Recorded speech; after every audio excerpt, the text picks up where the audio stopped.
The past is your playground. Abstergo.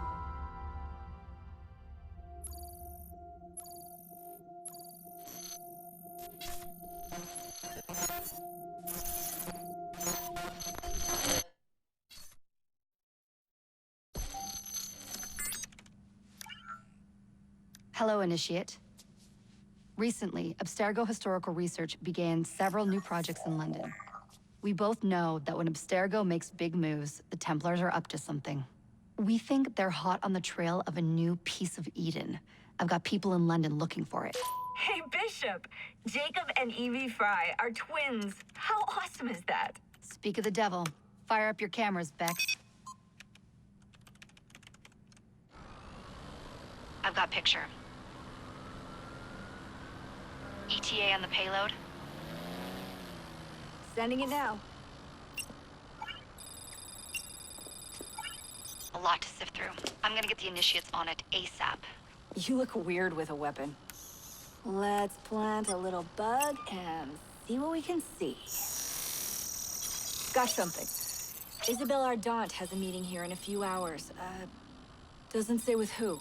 Doesn't say with whom, Rebecca. I suppose it's down to Muggins here to find out. Hold on. The mission was to find data to locate a piece of Eden in London. We did. And now, I am eager to try this new kit. I don't like it when those two go off book like this. Well, all we can do is take a deep breath and move forward. You'll be searching for the piece of Eden through the lives of Jacob and Evie Frye, twin assassins who operated in Victorian London. Your first set of genetic memories are downloaded. Good luck. Brother George, it is as I feared.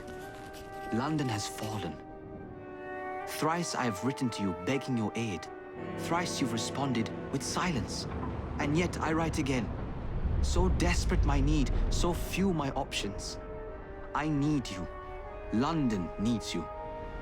You would say it is too great of a task, or that it is not yet time to strike. Patience, you would counsel.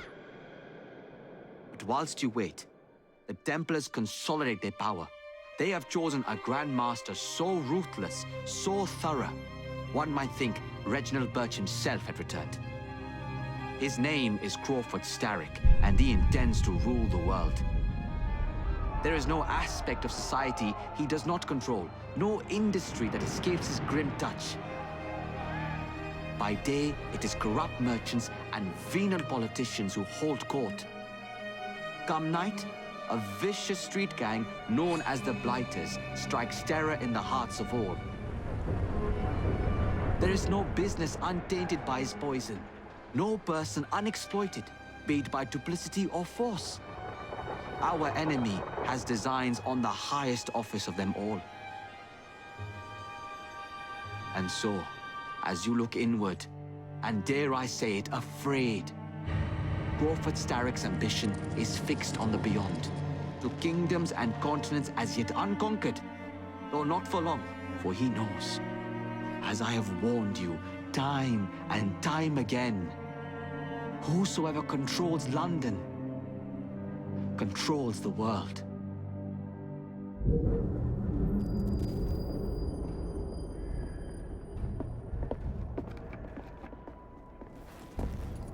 The iron ship's from here. The Templar running things is Rupert Ferris and our target 1. Target 2 is Sir David Brewster, who's got his hands on a bauble that could ruin us in this wretched war.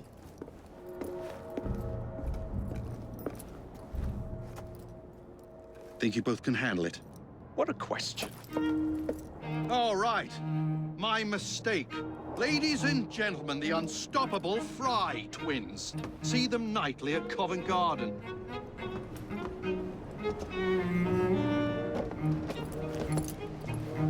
George, honestly, I've studied the plans of the laboratory and have every route covered. And I've got all I need right here. I'll extend your regards to Ferris. Chat later, George. We've a train to catch. Jacob! Evie! May the Creed guide you, you vagrants! Poor man. More afraid than ever. The years have not been kind. Evie Frye, where do you get it from? The same place as you, Jacob.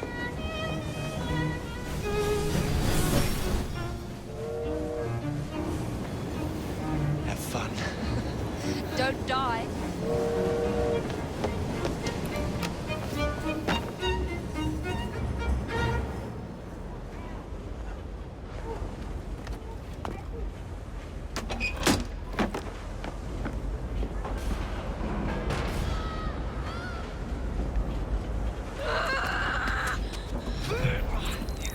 How long does he intend to go on like this? He's disrupting the other workers. Shut his trap and get the machine fixed. And send me some laudanum for my head. Coming right up.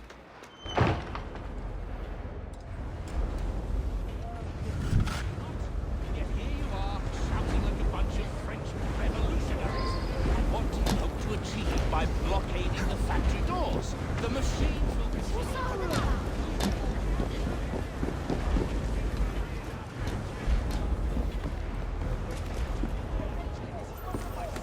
Locked. What do you think you're doing? Stop now, before there's trouble! No one goes in or out, unless there's a problem. I hold the machines. That door opens, and I have my route to Ferris. We need repairs! Hurry, before the guards come! Ferris will have our heads! What's all this? Which one of you is responsible? Wasn't us, sir. I swear it. He's telling the truth. Oh! Oh, shit. This Who are you? The sanitary inspector. This man is dead. You're the dead man! Run along home, boy. Here we go! Hands over the floor!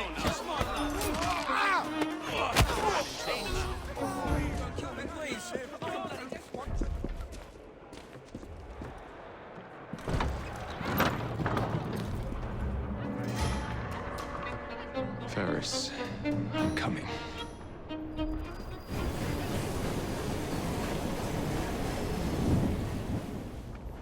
Yard. Guard quarters. Brewster's laboratory. This is where the piece of Eden will be located. No loose ends.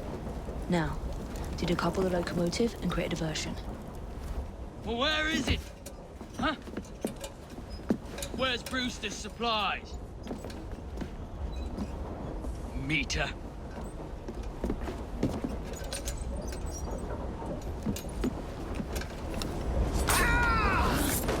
Time to deploy the diversion.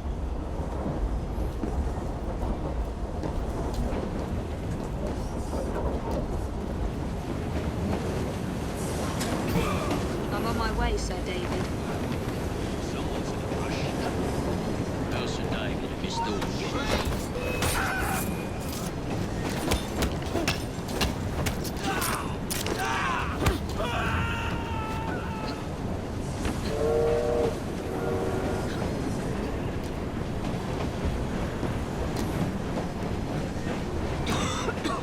Smells like Jacob's cooking.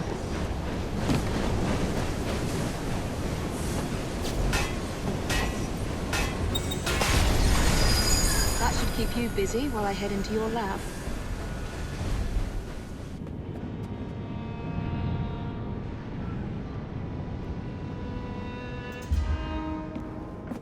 Mr. Ferris, sir, the lad in the factory should be taken to be bandaged by the apothecary. Fine. But dock his wages. Yes, sir.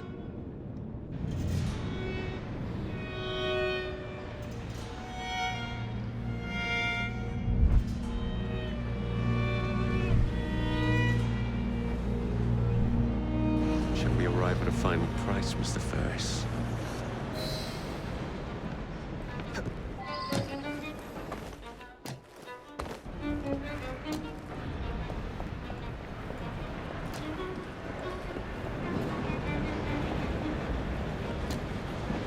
How did he get through?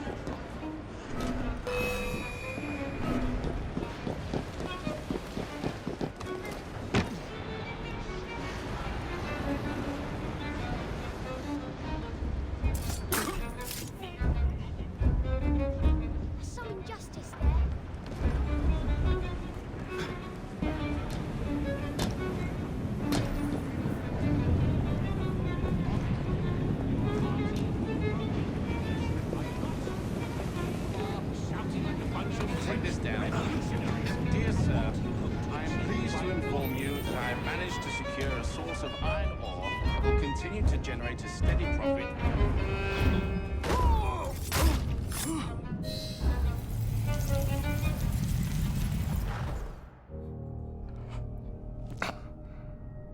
It is done.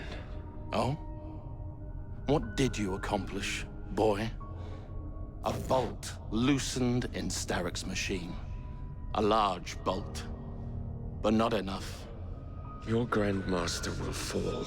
You assassins can circle London to your heart's content. The mechanism we have built has been going strong for 100 years and will run 1,000 more. It is the very city itself. We will take London from your hands. From Croydon? You lurk in the shadows like a coward. I doubt it.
We seem to have made an unscheduled stop.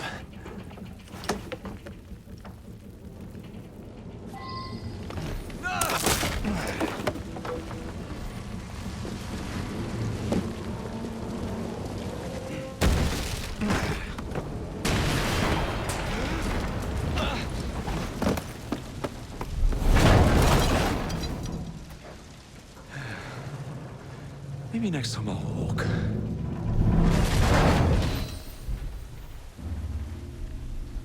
I need 2 more weeks with the device. Your questionable practices are beginning to draw unwanted attention.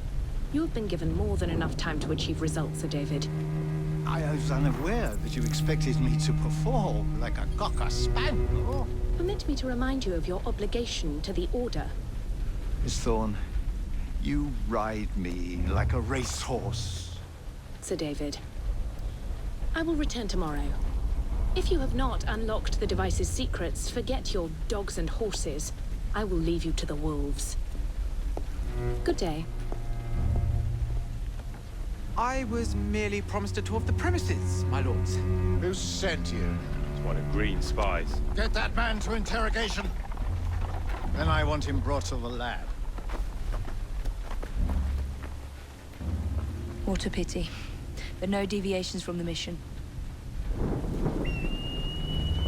Get those supplies back from the train. Mr. Starrick will cut our wages. Don't bring 'em out. You watch. What was that? Let's find out.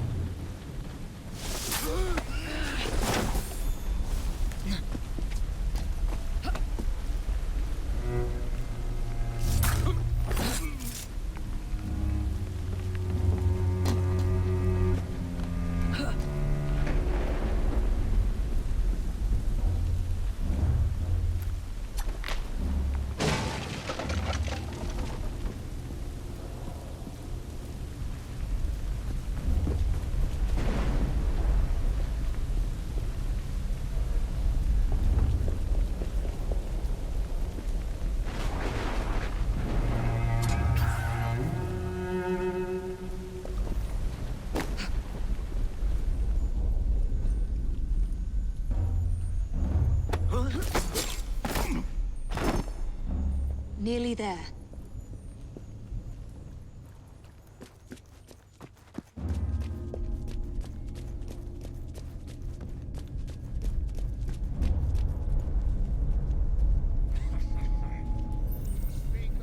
Where is Brewster's laboratory?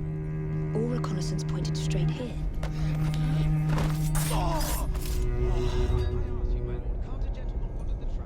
How did you break into the laboratory? The entrance is hidden. A secret laboratory? Well, well. Perhaps I can aid this interrogation.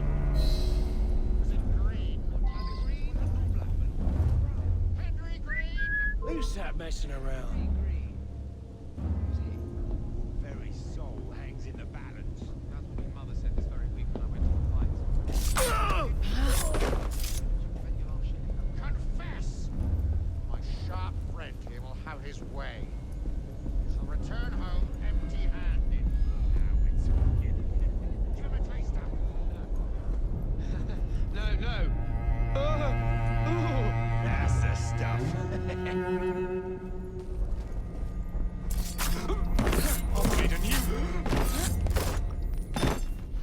Ah, thank you kindly. I was in ever such a squeaky fix when, what do you know? You rescue me. Where's the hidden laboratory? Untie me, and then we can parley, milady. I'm pressed for time. Tell me now. It's underground. Requires a key. One of the guards nicked mine, cheeky sod. Thank you. Now? Untie me? You got yourself in. I trust you can get yourself out again. Not to worry, milady. Can still recall a couple of tricks from me carnival days. Charming.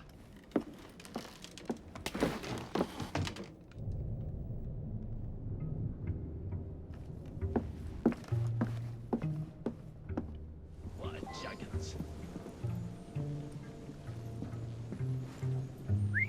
What the hell? Go downstairs into the passage all quiet like. It ain't worth it.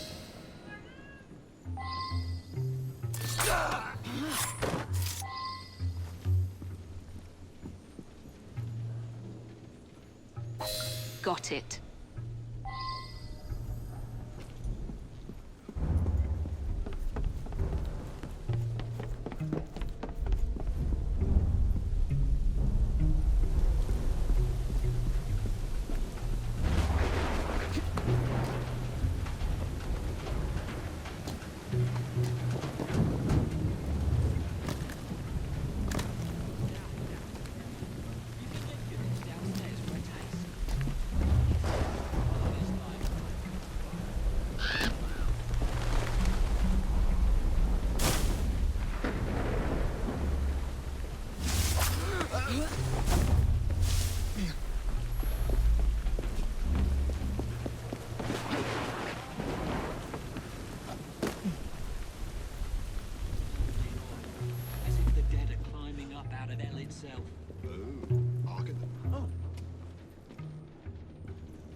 No, he can't. The bloke will.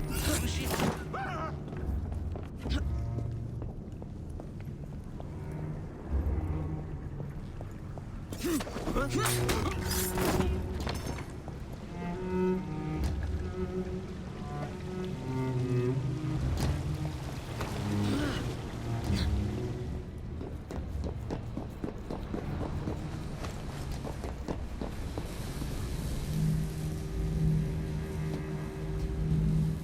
Piece of Eden. Increase the electricity. But it'll become unstable, sir.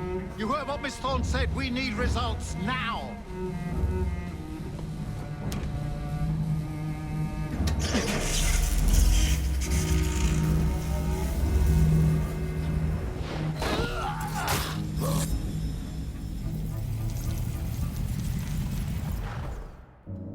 It is time to lay down your head, Sir David Brewster.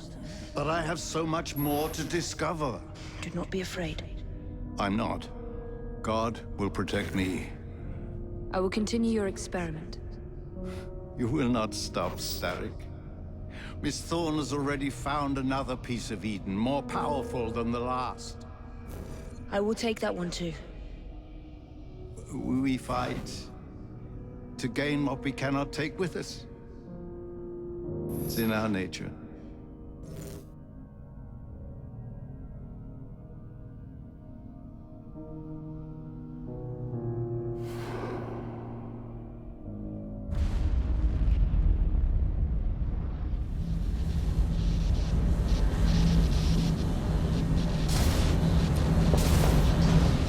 I have to get out of here, now.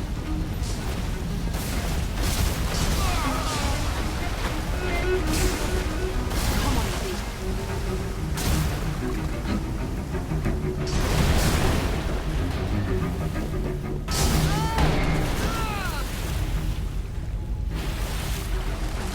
Keep going.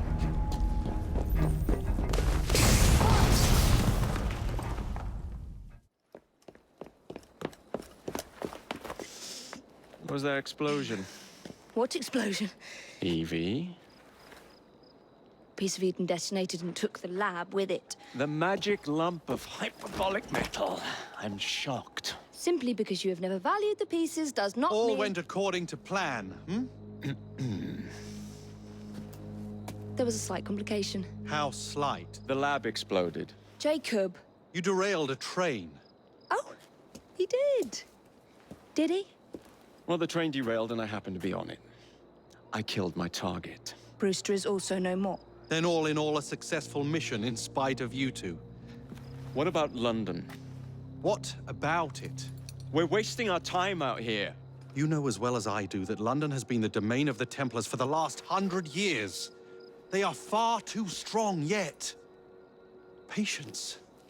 But the Templars have found a new piece of Eden. Sir David is dead. They do not know how to use it. The Council shall guide us. Sound advice that your father would have seconded. I shall see you back in Crawley. Patience, Evie. Ah, the gentle sound of opportunity passing us by.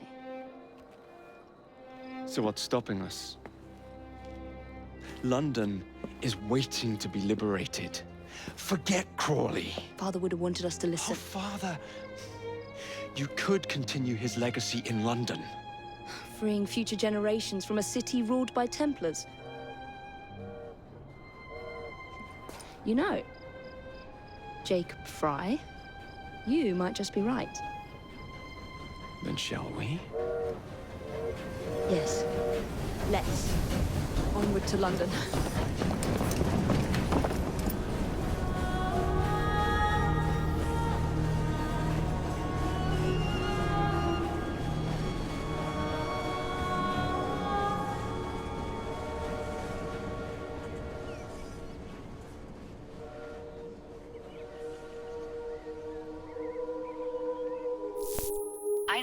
I know.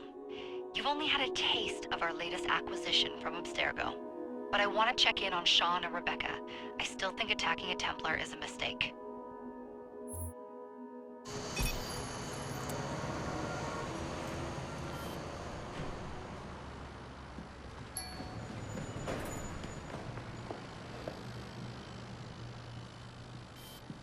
Call Dr. Grammatica. Come on. Isabel. What a lovely surprise. Our mutual friends will be here shortly to search for the artifact. Once it's located, I'll let you know. Super. Always a pleasure. Prick. It's people like you that give historians a bad name. I'm afraid I don't have time for you today, Mr. Hastings. Thank you for making my job easy. Oh, shit. It does look grim. Master Berg, Agent Acosta. Deal with them, please. Move it! Hunt them down! All they had to do was wait for you to search the data. Their little stunt has put the whole operation at risk. You need to synchronize Jacob and Evie's memories. Find something that puts us ahead of the enemy. Time is of the essence, and lives are now clearly on the line. Good luck.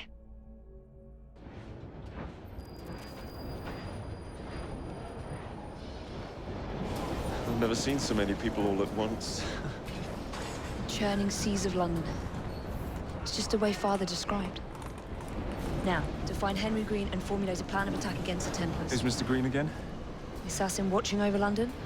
Did you not listen the first 3 times? Listen to what? Oi, watch it. Beg pardon, sir. Oi! Come back here, you filthy dipper!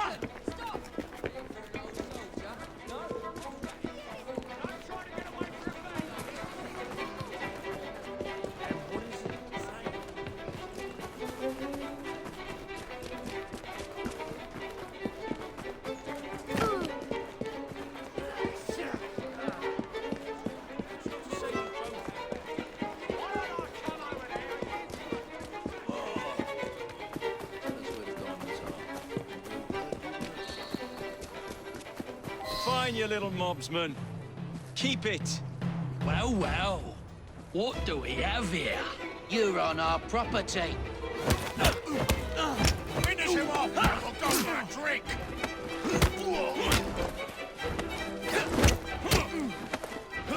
Snap his bloody neck! I'll enjoy carving you!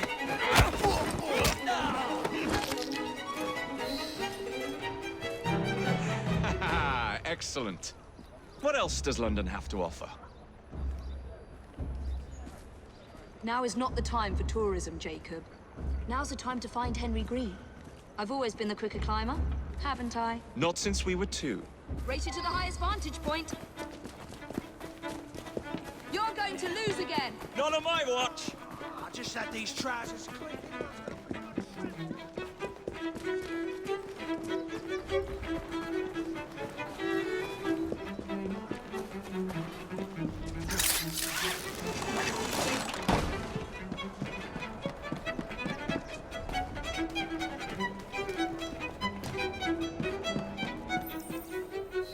Where is Mr. Green's shop located? It was marked on Father's map. 2 assassins. Equal in height. 1 female, 1 male. 2 decades old. And those devilish smiles. You must be the Frye twins. And you are? Henry Green, at your service. I was sorry to learn about your father's passing. Thank you. What can you tell us about Crawford Starrick? I suppose the Council desires news.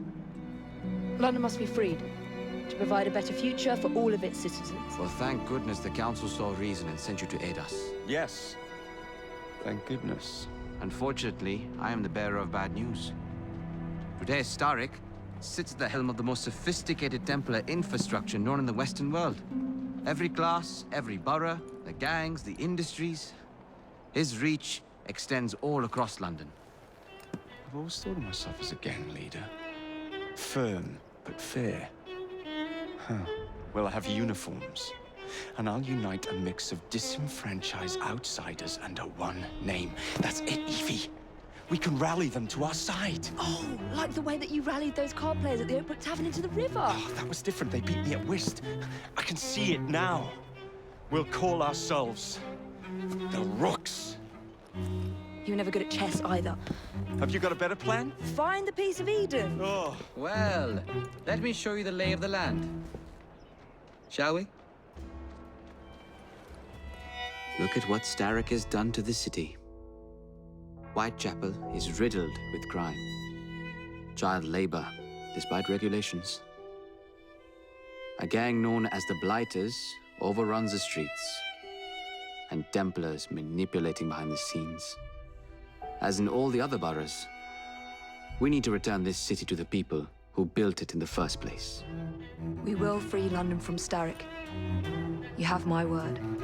And my rooks. Miss Frye, your passion is inspiring.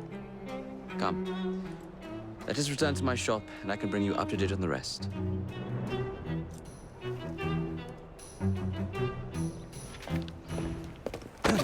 Confound this city! No one looks where they're going! Yes, I've noticed that. Bloody Drood! I'll never finish it at this rate. Only Providence knows where those words are headed now. Well, I must get to work replacing them. Should you ever be in the mood for a tale or two, you can always find me where the ale is warm and tempers are hot. Ta-ta! What an odd man. That Mr. Frye was Charles Dickens. Knows everyone and everything in the city.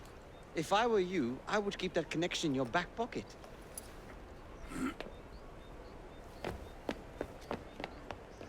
Kaylock's gang is nearby. They must not follow me back to my shop. We'll take care of it. Here, you might be able to use this. Oh God, I hope so. My carriage is nearby. Make use of it to throw them off my trail. I will meet you at the curio shop. Steady on. We need to lead them away from Green. Here comes trouble.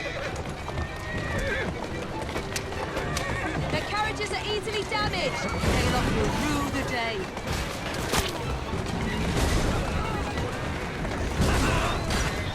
They've gone. Now to return to Mr. Green. Aye, aye, Captain. You're relentless. That relentlessness will see me become master when we finish this. George would do nothing of the sort. Whatever's left of the Creed would perish under your control. Harsh words, dear sister. Whoa, now! I do hope Mr. Green made it back safely. Don't tell me you fancy the bloke already. And what do you suggest we do if our #1 source of information turns up dead? Starrick can't be that hard to find. I say we turn the carriage round and go find him. This is why you aren't in charge. Let's go. Whoa! Did you give them the slip? We gave them more than that. Who are all these people? Over the years, I have established a number of connections across the city. Splendid. We'll need focused aid. Focused aid. We take over Starrick's gangs, we cripple his control. You're not aiming high enough. Starrick has influence in every branch of society. We need to match him. I see what you're saying, Evie. We need the rooks. You are not starting a gang called the Rooks. I believe I may have an idea of my own. We will need the police to turn a blind eye to our activities. My ally in the force, Sergeant Aberline. I've heard he's a master of disguise. I don't see Mr. Aberline. Well, we tried. I may know a thing or two about that splendid fellow you're talking about. What's this? God's sake! Are you trying to blow the gaff? What? Sergeant Aberline, at your service. I presume you're the Frye twins Green mentioned. I was expecting you to be a policeman. I was expecting you to be discreet. Henry Green said that you could help us go unnoticed. This is how it will work. I will give you the names of criminal gang members. You will bring them back to me. Quietly. Oh, we'll be as quiet as an old lady. A very hairy, strange old lady that looks a lot like a policeman. Next up, urchins. Urchins? Urchins. Children make for excellent spies. Clara O'Day. Smart as a whip, that one.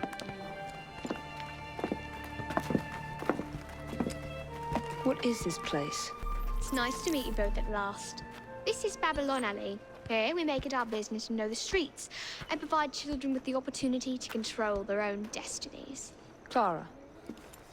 Mr. Green said we might be able to help one another. In exchange for our services, we ask a small favor. Well, why not? You seem to have taken most of my money. Why not take a small favor, too? There are several factories about the city that are powered almost entirely by child labor. Those children work long hours with little pay, and most are not permitted even to leave the factory grounds. They suffer terribly. I need you to save them. A small favor. In return, we offer you intelligence, something you clearly need. Now, hold on a minute. I'm late for an appointment. What are these terms? We accept. Pleasure doing business with you. Finally, you would be wise to remember that Starrick never acts alone. There are gang leaders in every borough. You'll meet them soon enough, no doubt. Rexford Kaylock, known for his ability to vanish before your very eyes. Should we make him vanish for real? I suppose. One moment. A Templar target you might want to look into. Be cautious. It's rough out there. No, don't worry about me, Greenie. I can handle a few thugs. Ah, there you are. All that stands between you and Whitechapel is the villain controlling the borough. Kaylock has demanded you settle the claim for territory in a gang fight. His loss? Yeah. I'm sure he can put this to better use than I can. Oh, what's this, Greenie? Assassin Christmas?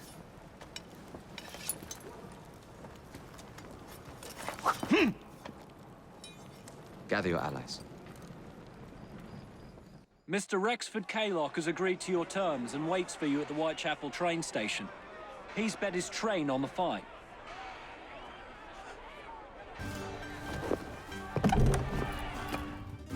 Where are you, Kaylock? Perhaps this will draw you out. Rux! To arms! Get it up!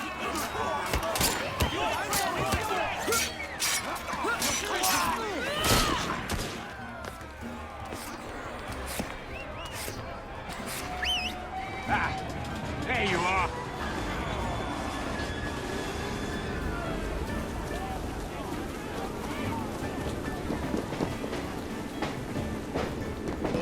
I got you like a fish. There you are. Get away. Shield flag. Wait for it.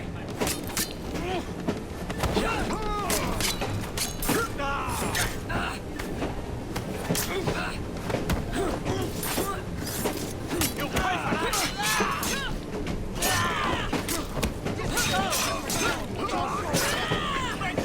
Slip it from here! All enjoy carving you.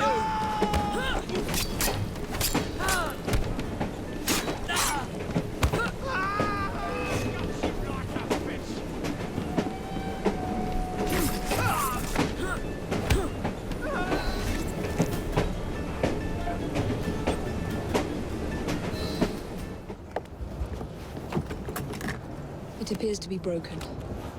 Oh well, at least we have a train now. It's not all bad.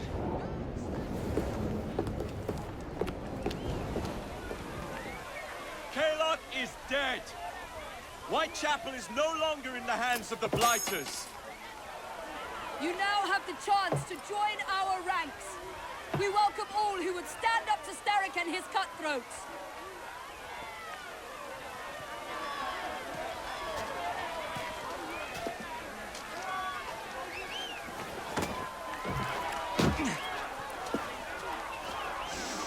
Welcome to the Rooks.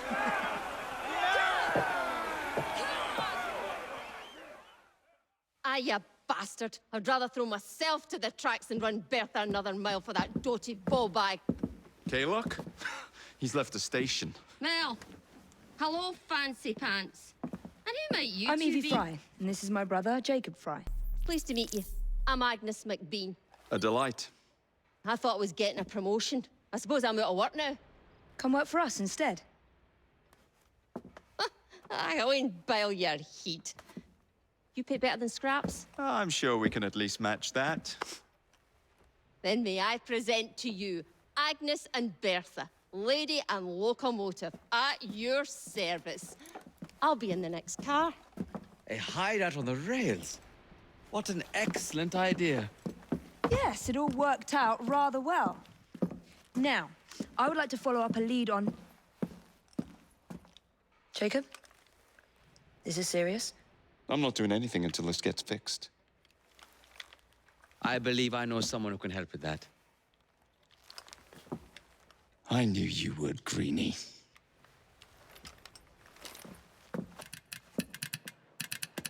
Oh, blast them. Alec, whatever is the matter?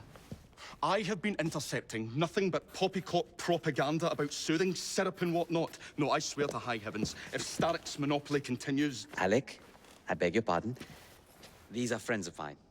Evie Frye and her brother, Jacob. Oh, Alexander Graham Bell. Linguist, inventor, and technical expert. Alec, I have something of a favor to ask you. Can you fix this? Oh, looks like the casing is cracked. Oh, comes apart. I say, could have used one of these to fit my fuses on top of Big Ben. Alec is installing a new telegraph line for our Free Press Association. To combat the Starrick Telegraph Company. Now, if I can mend the fuses connecting independent lines from Big Ben, Starrick will be weakened. Only we are somewhat at a handicap. And there. Oh, I've removed the mechanism so it may work with your bracer. I'll put it to use immediately. Jacob, wait. Mr. Bell, allow me to help you with your fuses. Oh, you will not find me too proud to accept Miss Frye. Oh, we can use my carriage if you'd be so good as to hold the reins, though. I'll take that. I can help you. So, Mr. Bell, what inventions are you concocting? I intend to develop a phonetic telegraph that does not just convey dots and dashes, Miss Frye, but the human voice. Phonetic telegraph? Sounds a bit of a mouthful. You could just call it a telephone. Telephone? How bizarre. Anyway, as I was saying earlier, the press has become entirely dependent on the Starrick Telegraph Company. Which is why Mr. Green has asked you to set up a free line. Yes. What is more, other small independent companies have had their lines sabotaged, and they have little means of finding any broken fuses, which are... To be found on top of Big Ben. Correct. Especially as one needs a special government pass to get through the guards. They will not be a problem. I'll repair the fuses.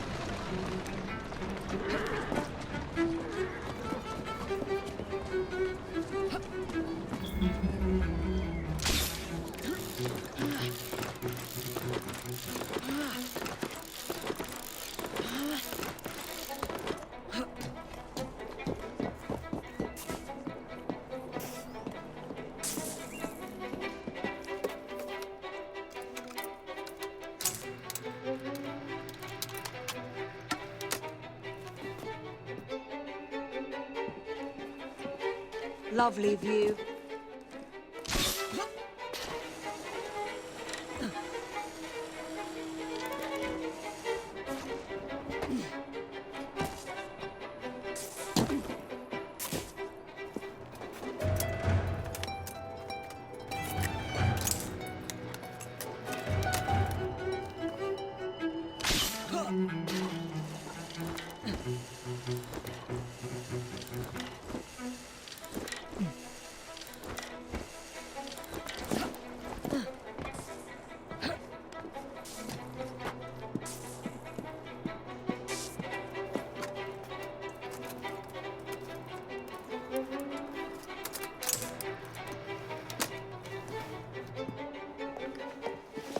Ah, Miss Frye.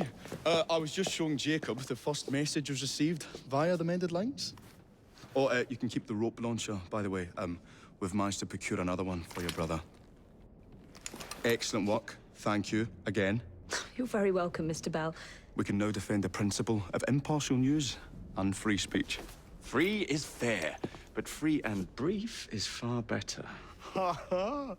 Ah, Frye, such caustic wit. And on that note, we must depart. Oh, good fortune to you both. Call on me, anytime.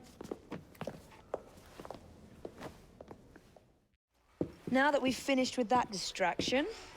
Who is that? Oh, you mean you don't know? Beautiful train you got here. Miss McBean was just telling me all about her. Name's Ned. How do you do? I won't take up more of your time. If you want to learn a thing or two about the finest transit systems in the world, you can find me at this address. Let us return to locating the Piece of Eden. We need to reclaim London from Starrick. Who are my targets? It's not time for that yet. I didn't come to London to hunt curios. First understand the dance, only then become the dancer. Oh, so you're taking over where Father left off. Someone has to. Evie, finding the precursor artifact will give us an insight into what the Templars intend. Jacob, I have information about Starrick's associates that should be of use to you. Here.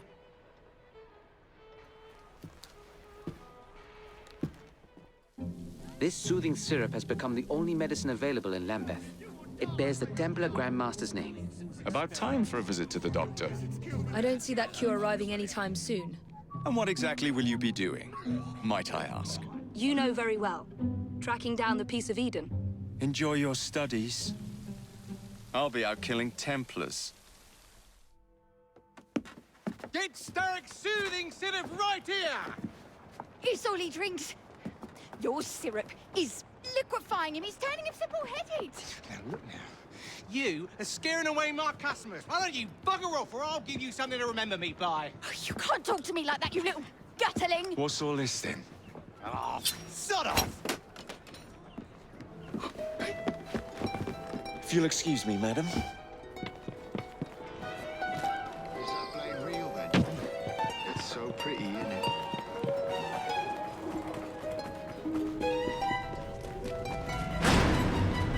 What the hell do you want?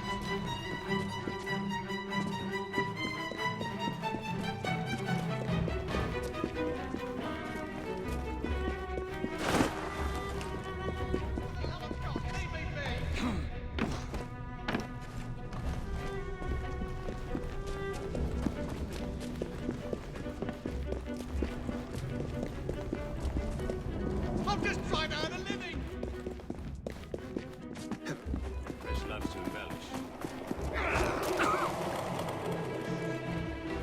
I'll tear your bleeding head off. Tell me where the syrup originates. All I know is they make a run each day between the gasometers and the asylum.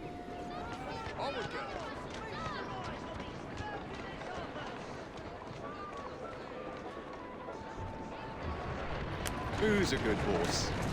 You are.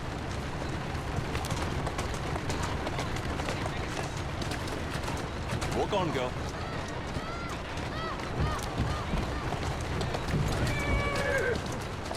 That's the way.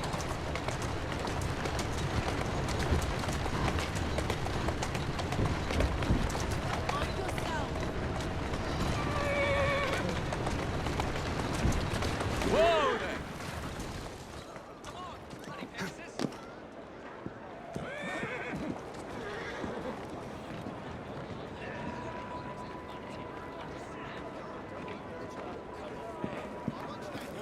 I'll go to the police. What's been going to achieve, my good man?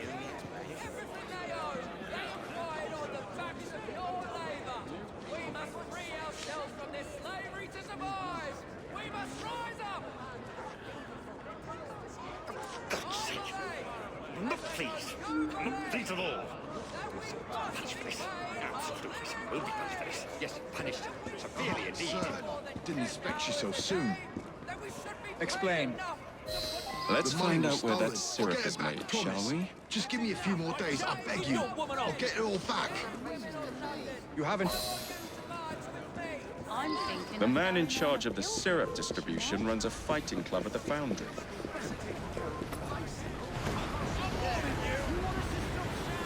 Come over here! I will see you shouting it!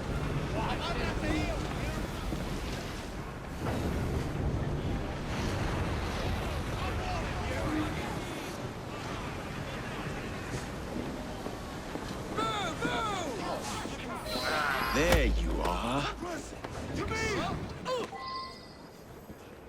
Where is the syrup made? What's all that? Speak now or forever hold your... The distillery. It's the large building beside the brewery. Now, to stop soothing syrup production once and for all.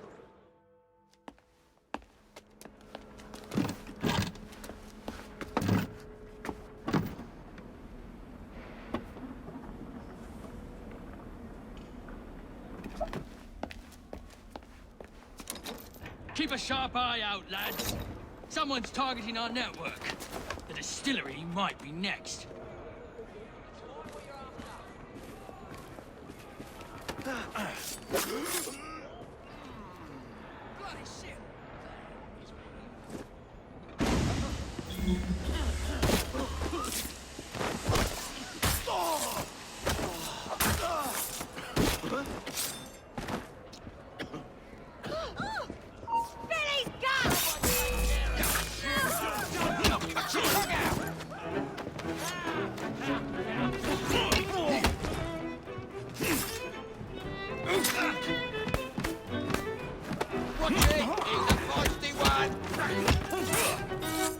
I'll cut you like a feather!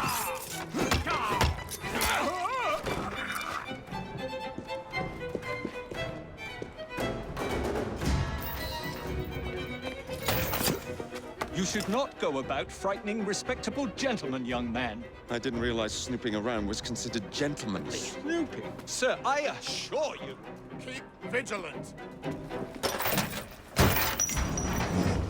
Quick, inside. That was too close a call. You, young man, gave me quite a fright. I thought you were one of them. But I realize now why you're here. Same reason I am, I imagine. I imagine? I believe I found something, young man.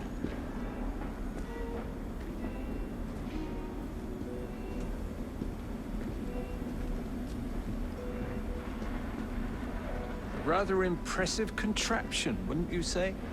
I've seen bigger.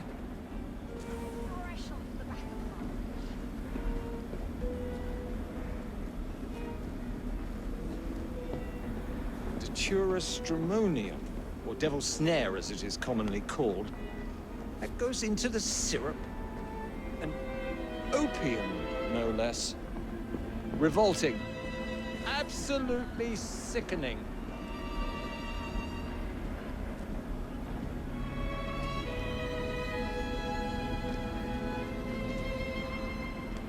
A favorable way to proceed, wouldn't you agree?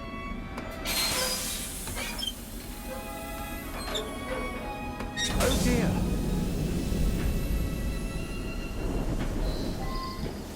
Find a way out of here, quickly.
Well done, dear boy. Well done. Charles Darwin, delighted to make your acquaintance. Jacob Frye, the pleasure's all mine. While you were busy wreaking havoc, I found this. It indicates that a sample of every batch has been sent to Lambeth Asylum. Oh, I wonder if it's visiting hours. Don't be so hasty, Mr. Frye. Many people work at Lambeth. You wouldn't want to attract unwanted attention. What's the fun in that? Not every problem can be solved by blowing things sky high. Sometimes a little discretion is in order. It's getting late. I will meet you at the asylum to continue our investigation.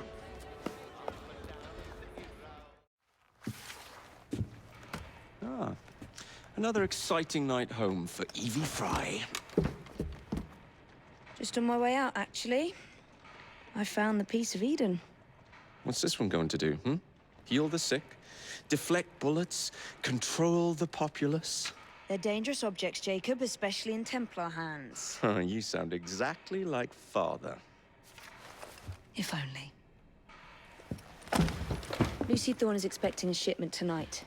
She's Starrick's expert in the occult. I'm nearly certain she is receiving the piece of Eden Sir David Brewster mentioned. Sounds like fun. Mind if I join you? Promise you will stick to the mission. I swear. The contents of that box are worth more than your life and those of your entire family. Do you understand? Yes, Miss Thorne. Careful there! And double the guard on that cart! Now, Miss Thorne, there's the matter of some papers for Mr. Starrick. If you'll just come this way. Very well, but make it quick. Whatever it is she's after, it's in that chest. There are gunmen on the rooftops. Can you dispose of them before I reach the cart? I was hoping for a challenge.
She's an woman snake!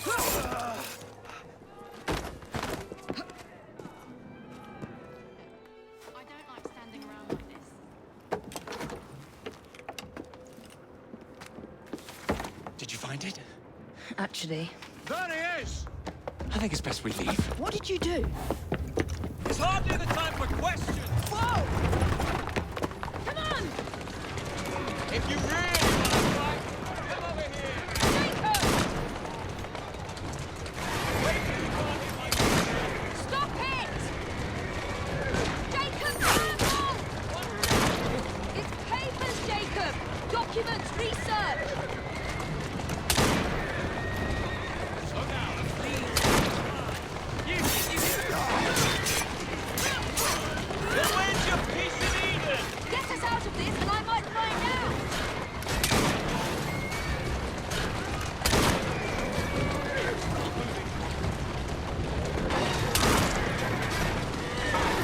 Easy does it. We're going to have to jump! What about the chest? Leave it! Jump! Now!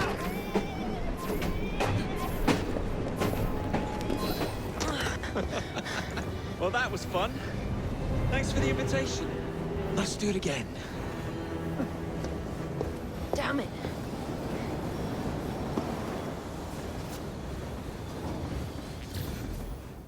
I have told you before, sir, I had nothing to do with that anonymous article. Nothing, I say. That is a lie, sir. And you know it. Bah, I don't have time for this nonsense. Nonsense! It is my name and reputation you have willfully besmirched, sir. My very name. Bah! Drive, damn you, drive!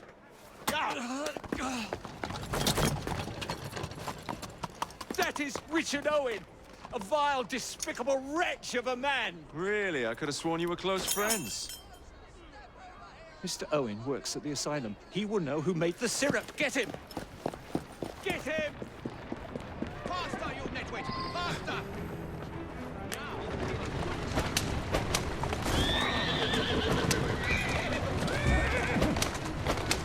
Yeah!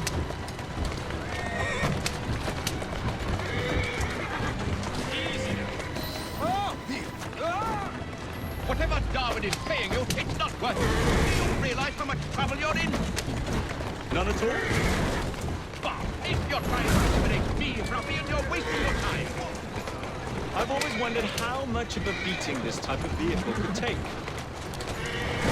Let's stop! The River Thames! Better speak now, old man! Stop! For pity's sake, stop, or I will tell you everything I know!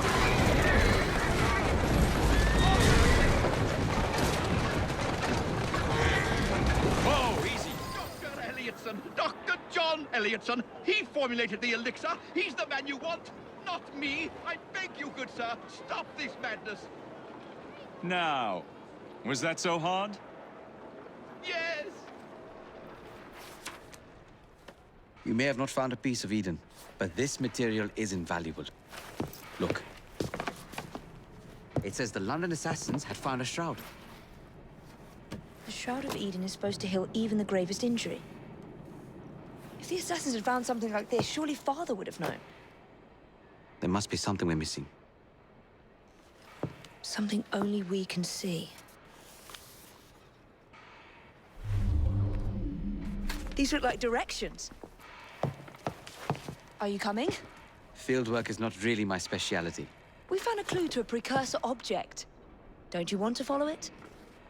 Put that way, one can hardly refuse. Do you know, I think this map may be taking us to the Kenway mansion. Kenway? The pirate? Master assassin and pirate, yes.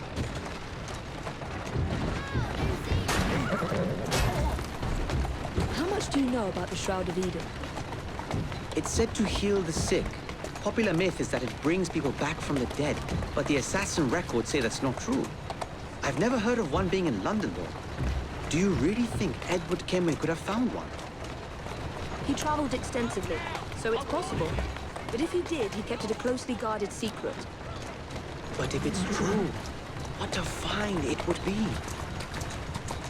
Indeed. I'm eager to find out myself.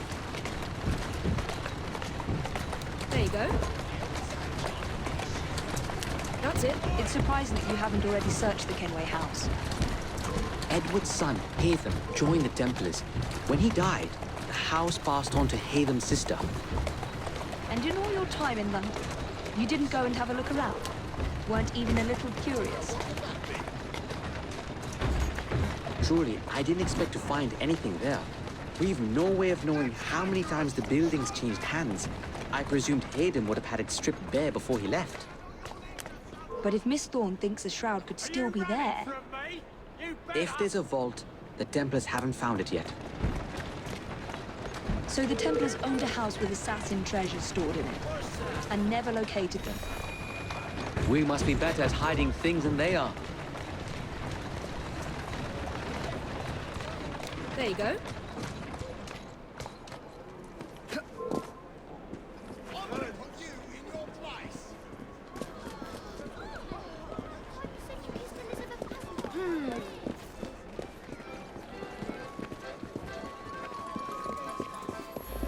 Saw a man get pinked over a locket. I'll be in the study. I don't want to be interrupted unless you have news of the lost notebook. That makes getting in a challenge. You still intend to enter? If this is a Templar stronghold, it won't get any easier. Don't worry. We'll stay well away from Miss Lucy. Shall we? Can you check over there? Of course.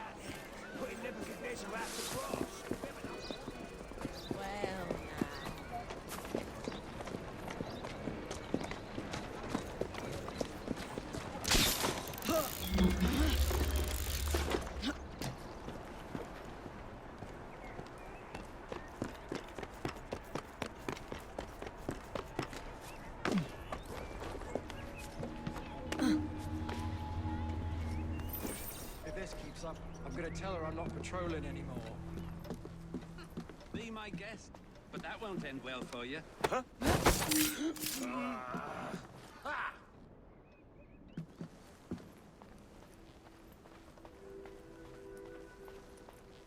The girl! She's an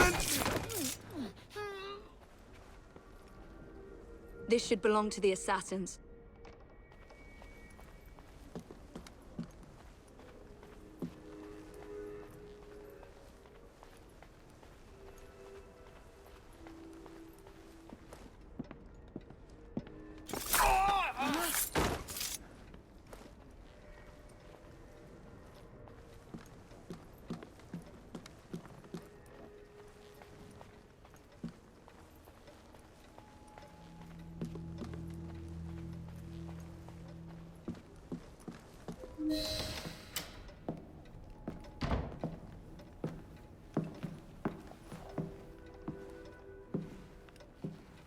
What are we looking for? I'm not quite sure. What are the Templars not seeing? Something only we can.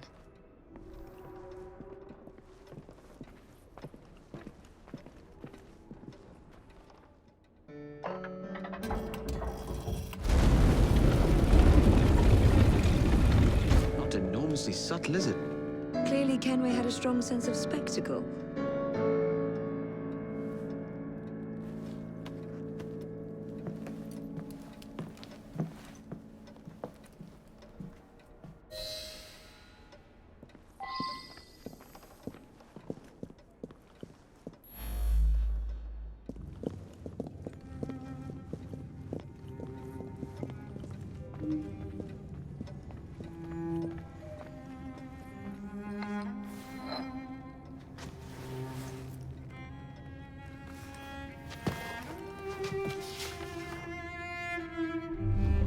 The history of the London assassins.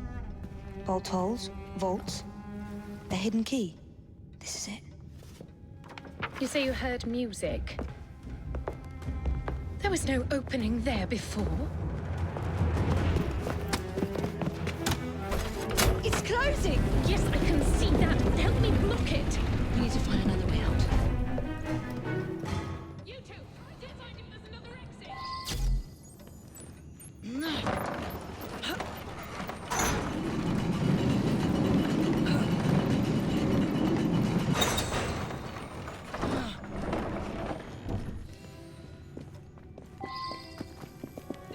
An entire vault, filled with assassin history, left behind once again. We'll just have to reclaim this one later, or find a better cache. We? I thought you preferred to stay out of field work. I was thinking more of you and your brother. I shall provide planning assistance from the train. Jacob's off marauding. There is a vacancy. Should you desire to broaden your horizons? Oh, well, Evie, Oh, well, Evie, I will think on it. You do that. Come, let's get above ground. Mr. Frye, I trust that you had a productive meeting with Mr. Owen. Oh, yes, we had a most wonderful chat. I found out the man behind Starrick's soothing syrup is John Elliotson. Dr. Elliotson, I haven't heard that name in a long while. He was a brilliant heart specialist until he became obsessed with phrenology and mesmerism. It ruined his career. Well, how shall we proceed? Oh, with all respect, Mr. Darwin, I believe I should proceed alone. After all, we wouldn't want to attract any unwanted attention. Sounds very wise. Good luck, my boy. Oh, and Mr. Frye, should you find yourself with any free time, please do call on me.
Where would I find the doctor?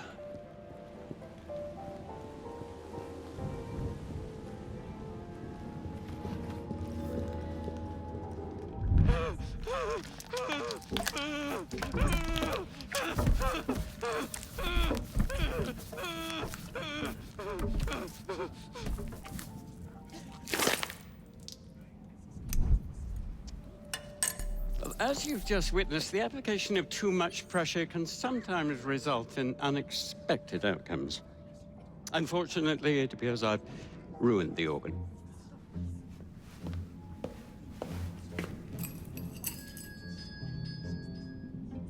Send up a cadaver. At once, Dr. Elliotson.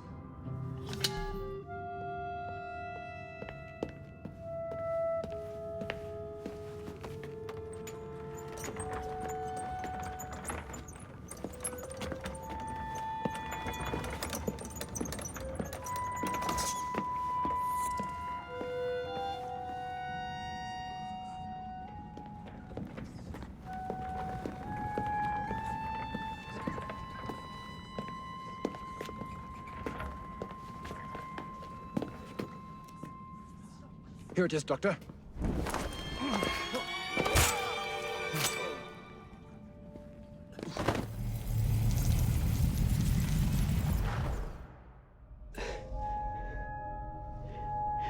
At last it ends. Yet I can only think of beginnings. A better tomorrow. Forged with the blood of visionaries. All I see is the blood of a lunatic. Do you truly believe murdering an old man will stop humanity's great architect? Crawford Starrick has a glorious design for mankind. Designs are meant to be broken. You're a child. A child who believes it can solve all the world's woes with a flick of a blade. Have you ever pondered the consequences of your actions, Jacob Frye? Or did your father teach you nothing?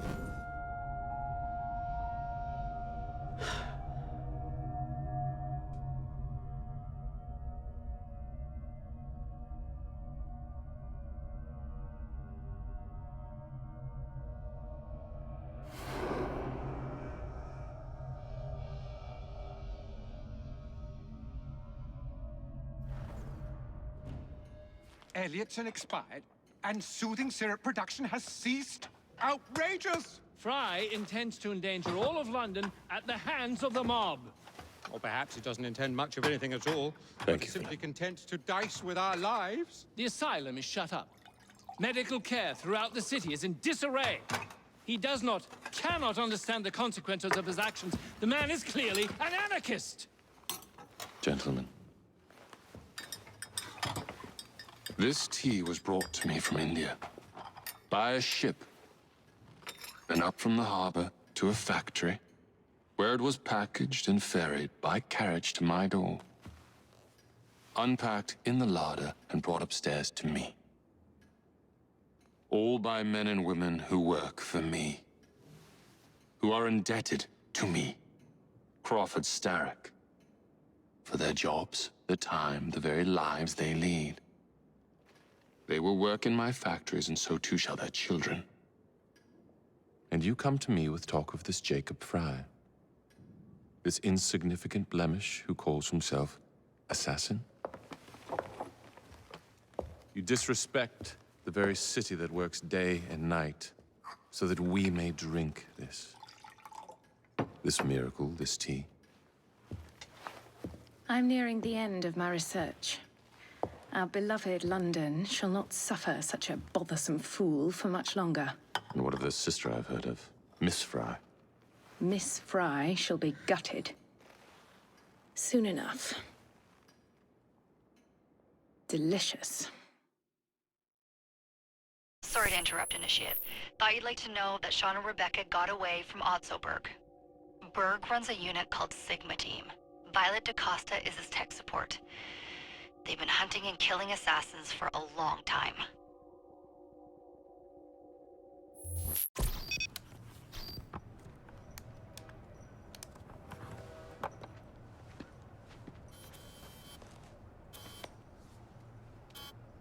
Thank God you're all right. Oh, tish tosh. It'll take more than a Templar super soldier to end the glorious saga of Sean Danger Hastings. I was talking to Rebecca. Right. Anyway, Berg's presence confirms it. The Peace of Eden is in London.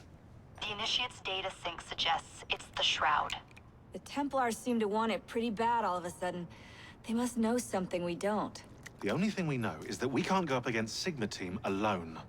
Leave that to me. In the meantime, keep a low profile. Let the Initiate continue to sync the data.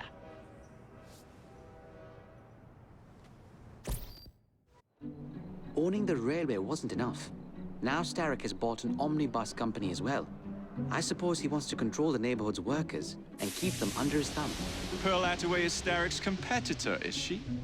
Perhaps it's time I went into business.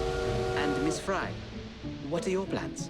I studied the history we recovered from the Kenway Mansion's hidden room. I'm off to a certain monument. So the hints you found in the Kenway house lead to the monument. What a wonderful use of your time, following me around asking obvious questions. Well, since Henry isn't here, I thought you might enjoy the company. I don't require any company, and Mr. Green is following up on some leads of his own. Oh, yes, Mr. Green. That's a fascinating idea. Oh, please, Mr. Green, come and take a look at this book and stand oh so close to me, Mr. Green. I do not. Oh, perhaps you have nothing better to do, but I'm busy protecting the assassins. Are you really? What was it Father used to say?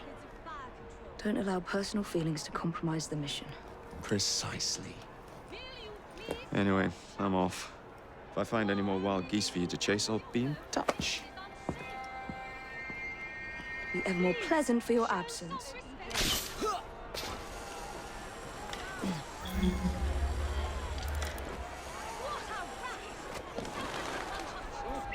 We have heard your concerns. There is no need for shouting. Please calm down.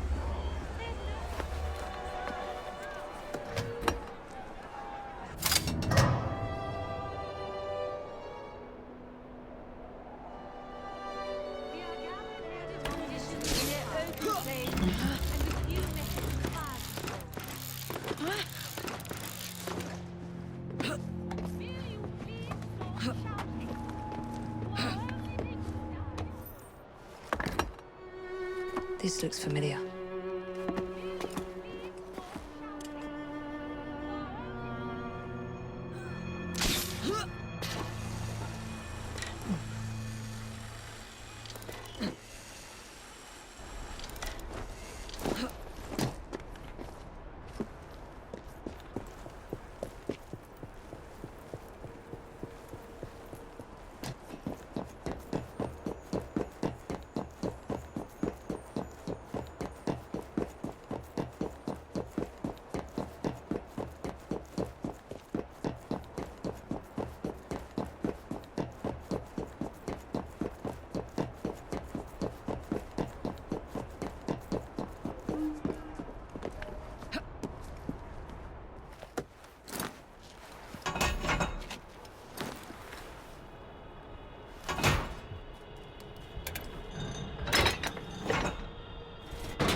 It's in the very top.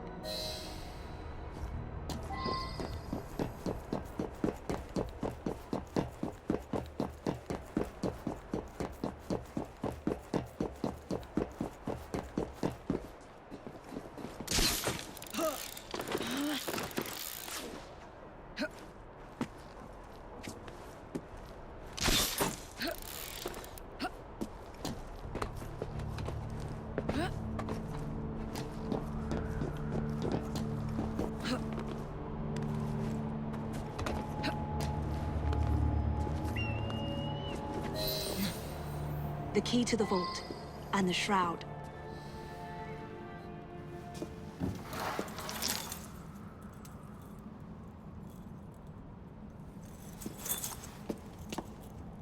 Good day, Miss Frye. I'll take that. You want the shroud to cement your own power. But what if you cannot control it? And why do you want the shroud? Merely to keep the Templars from having it? How like an assassin. To hold the power of eternal life, and yet be too afraid to use it. Eternal life. Is that what you think the Shroud offers? What I think is no longer your concern.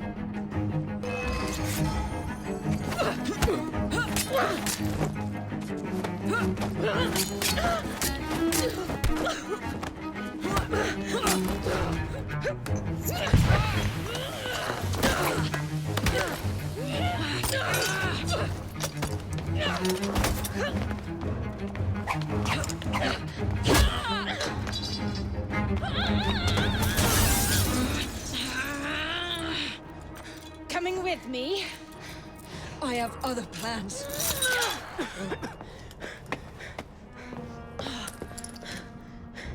Damn it! Miss Attaway. Yes, may I? Oh. Splendid. You're here to murder me. I what? No matter. Everyone has a price. Is this enough? I'm not here to kill you. And what's your game? Mr. Starrick and the Milner Company have blocked your ambitions long enough. I have a business proposition for you. Wonderful. Come with me. We have much to discuss, Mr. Jacob Frye. At your service. Truer words were never spoken. Miss Frye, what a pleasant surprise. Hello, Clara. I was just going to check on Lambeth since the asylum's closing. What brings you here? The children in my care have been falling ill. Our usual tonics aren't working. I came to... Are you certain you're feeling all right? Of course, I am, miss. Clara! Is there a doctor nearby?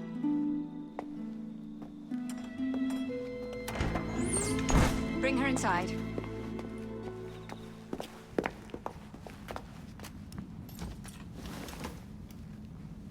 She simply collapsed. Yes, she said the others took tonic, but it didn't work. I should think not. Ever since Elliotson was murdered, the district has been overrun with counterfeit tonics. This one needs proper care. But without the appropriate medication, she and the others will quickly decline. What do you need? I need supplies. Plenty of them. And medicine. Some of the less common ingredients are being stolen and sold at auction. I'd be happy to help. Here's the list. Miss? Frye. Evie Frye. I'm Miss Nightingale. How do you do? Please hurry. We don't have much time.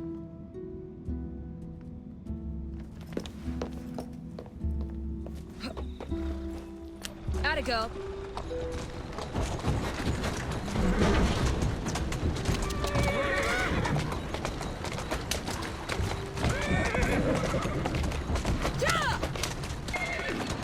Come on! Move it! Faster! Move it! Come on! Come on! Yeah! Roll there.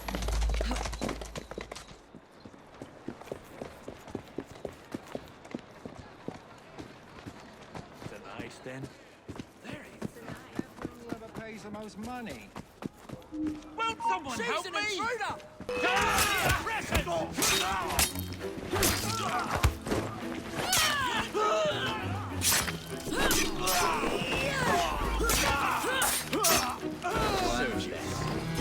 I can't thank you enough.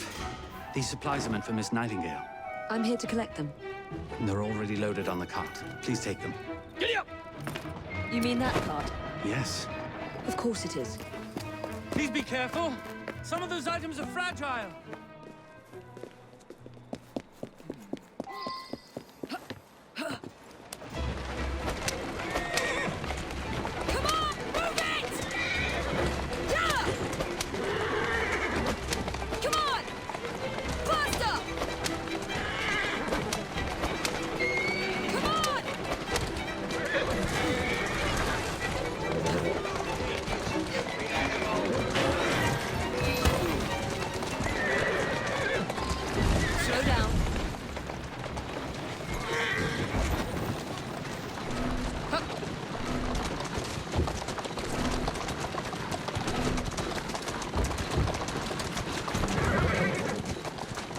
Here now.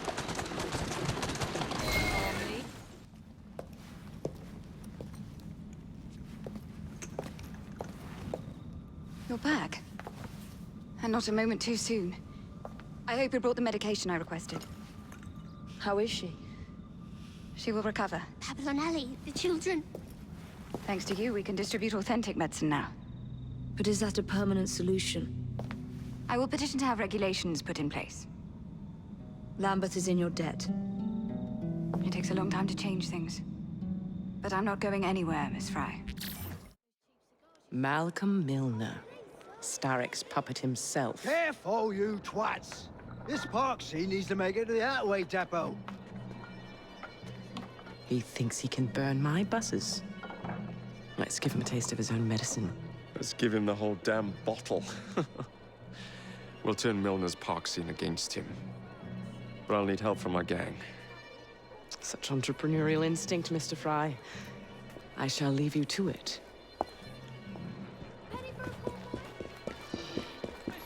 Let's ruffle a few feathers.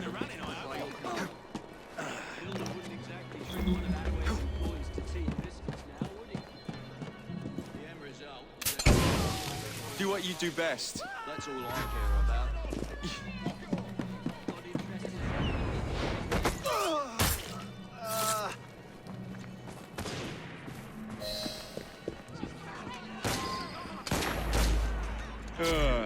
Heave-ho, Jacob.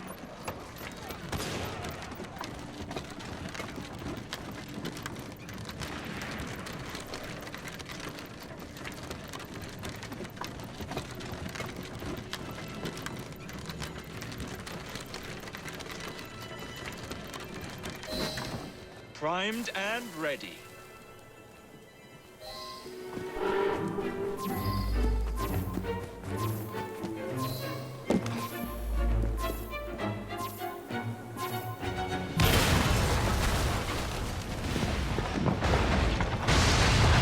How's that for a taste? I can see Milner's stock price plummeting already. You're hired. Oh, I have more business planned for us both. Drop a note to my secretary to make an appointment, and I shall review the next step in our scheme. I don't actually work. Like that.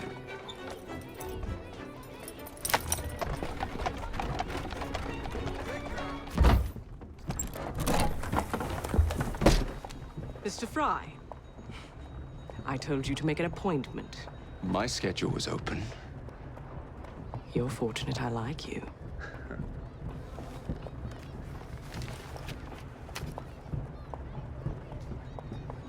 Internal combustion engines. 8 small syllables that mean a great deal of money. The engines will be delivered to Milner by train.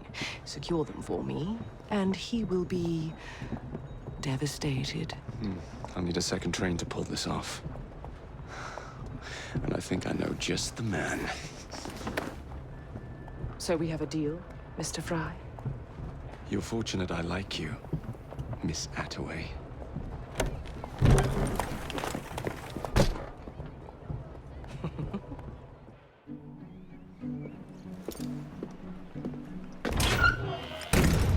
So, what do you want, Frye?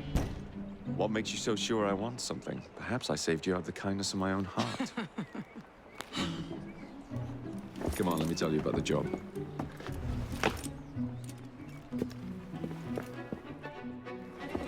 Milner's pulling a lot of cargo there. Just be sure to make the transfer. Give him hell.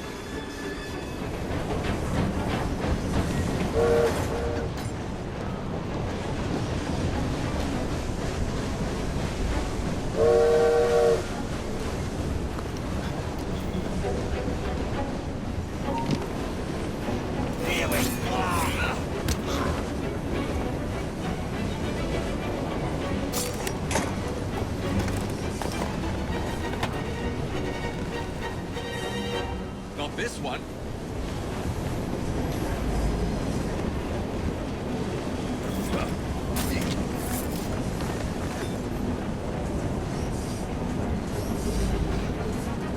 What's he doing?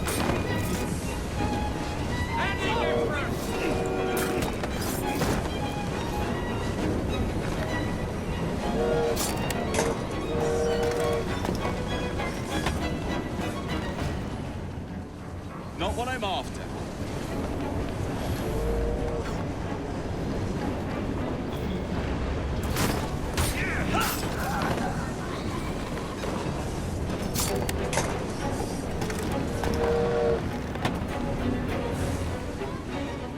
Here we go!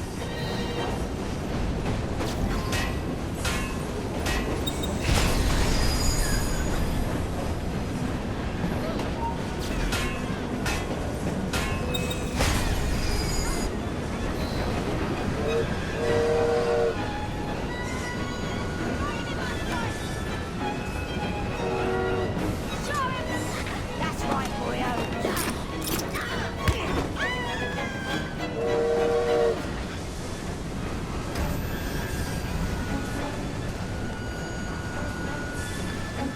What are you waiting for, friend? Get moving! Like a KingJiray. Come on, want to take you over with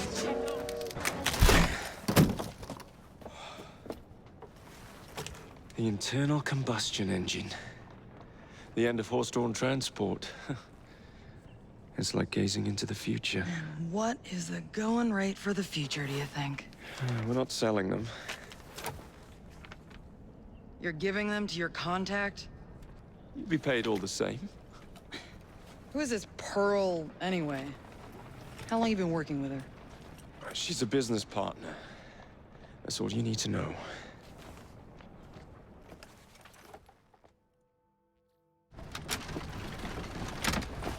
Jacob, darling, do join me.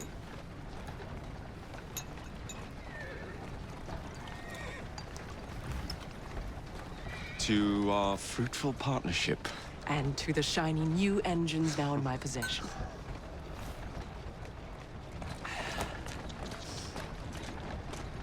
Back to business. Milner's fled to the Thames, occupied with securing his ferry. It's all he has left. Protecting it with his life, no doubt. The very thing I want you to take. Just kill him. That's not your first glass of champagne, is it? Success is more intoxicating than alcohol, Mr. Frye. Then save a glass for me. Now, what would it take to draw out Starrick's pawn? The sight of his ferries in flames, perhaps?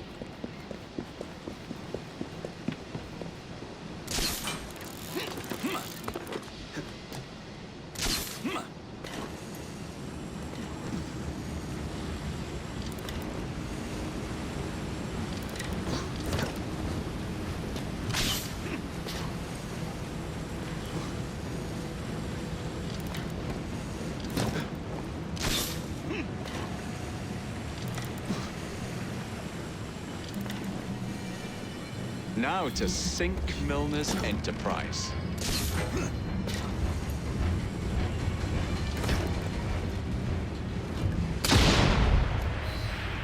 What the bloody hell?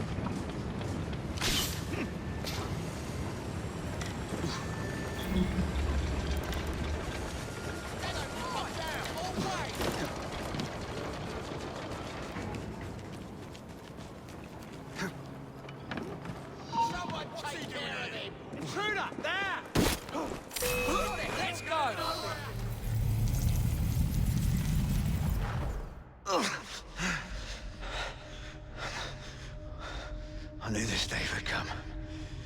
Mr. Starrick was furious I lost the engines. So this is my comeuppance. Pearl Attaway led me to you, not Starrick. Then they're working together again.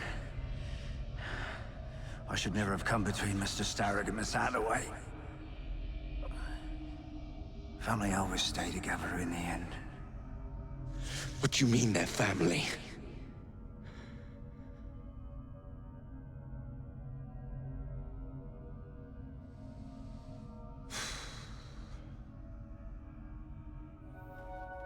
You glower too much, cousin. You will get your engines back.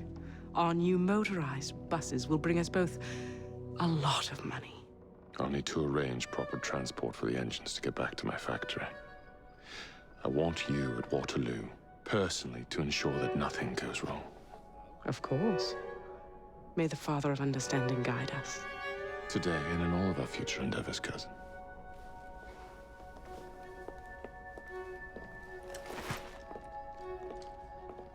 Waterloo Station. Ladies and gentlemen, I apologize for the delay. We will get you into the central station very soon. When the hell is that scheduled? Central Station's closed. Attaway's orders.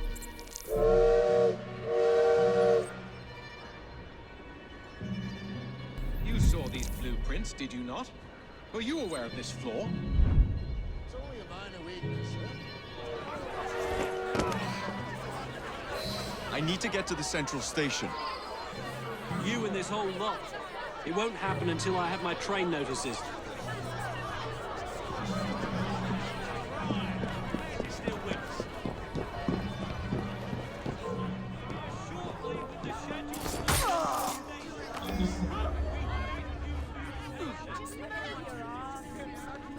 Why are you doing this?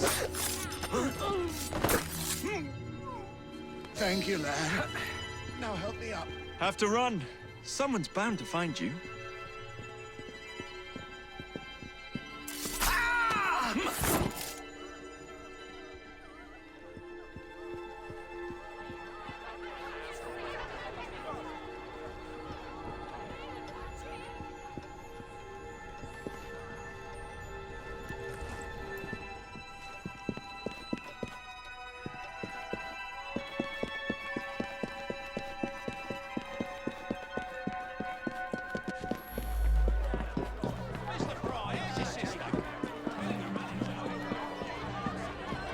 Here's your damn schedule. Oh, thank you.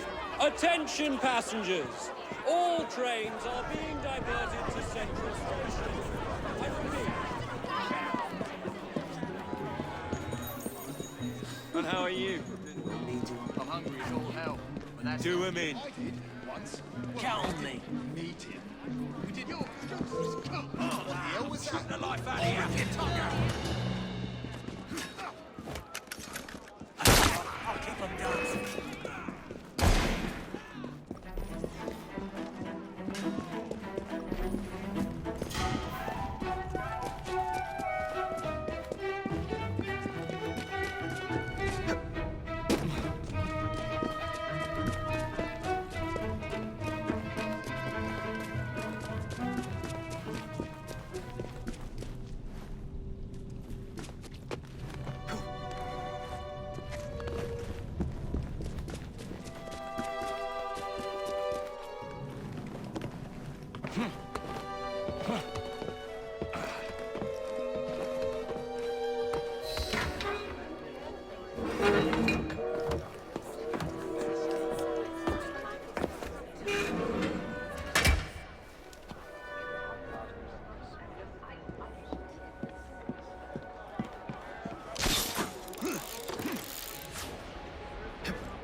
She would sack me for sure. Not if I make an example of someone first. Such a glaring flaw as well. Unacceptable.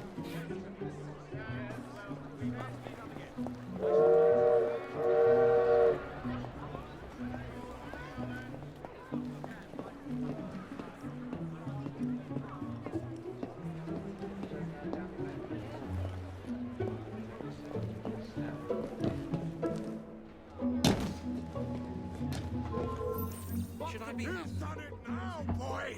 Not another step. Do you understand?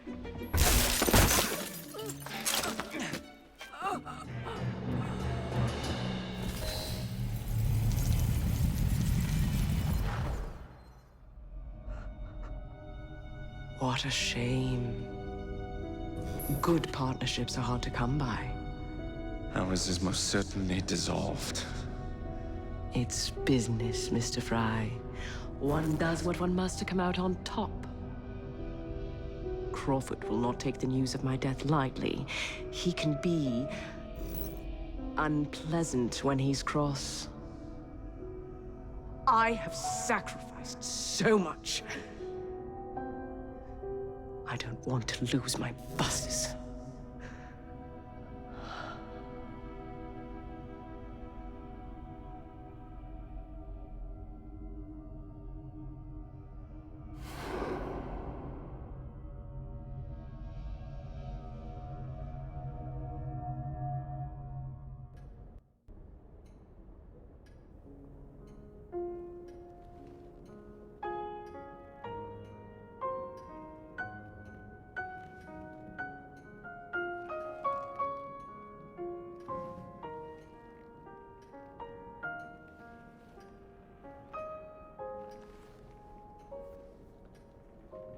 When coldness or deceit shall slide, the beauty now they prize, and deem it but a faded light which beams within your eyes.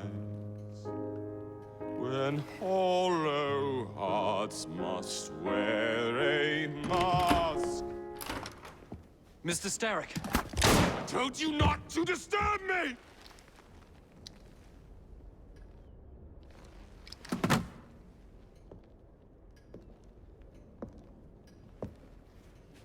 Till break your own to see. Such a moment I but ask that you remember me. That you remember me. Crawford. Her luster stripped by the hands of that savage. He must be brought to justice. Pearl would not want justice. Pearl would want vengeance. Your passion is most welcome, Miss Thorne. But we cannot let our emotions disrupt the lawful structures of society. If we do that, the enemy wins. It shall happen in the shadows. Miss Frye will hang from the gallows, and I will flay her brother as he comes to save her. I suppose it must be done. Take no chances. Increase the Templar presence in London. We alone protect this city of light. Yes, Crawford. And then we shall enter the vault and cast aside the shadows together. What have we here? Boiler.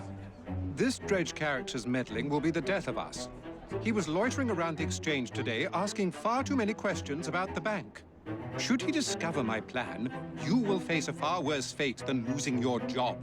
Signed, Plutus. So this Plutus is Starrick's banker, I wager Dredge will lead me to him. While you're out and about, do attempt not to destroy modern medicine or the London transportation network. Don't make me laugh. Innocent lives hang in the balance. They depend on this city. I'm not the one who let Lucy Thorne walk away. A mistake I intend to rectify immediately. Bus feud ends in blood! I'll take one. Here you go, sir. I say we stop this goodwill towards strangers nonsense and focus on what London really needs. Solid leadership, whose hard work will raise everyone up to success. As go the titans of business, so goes the world. Oi! You weak fool. Get a job!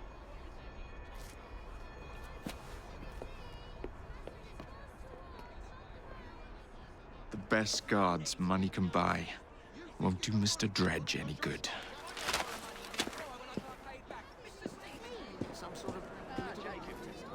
Mr. Frye, how's your sister? Still in the running, I hope.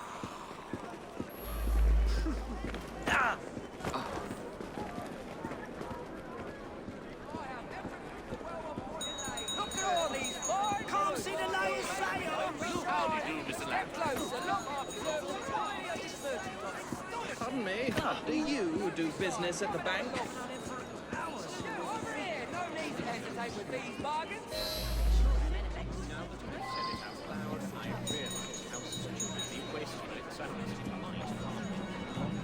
I don't see why it's so important. Of course you don't. No respect for other people. I obey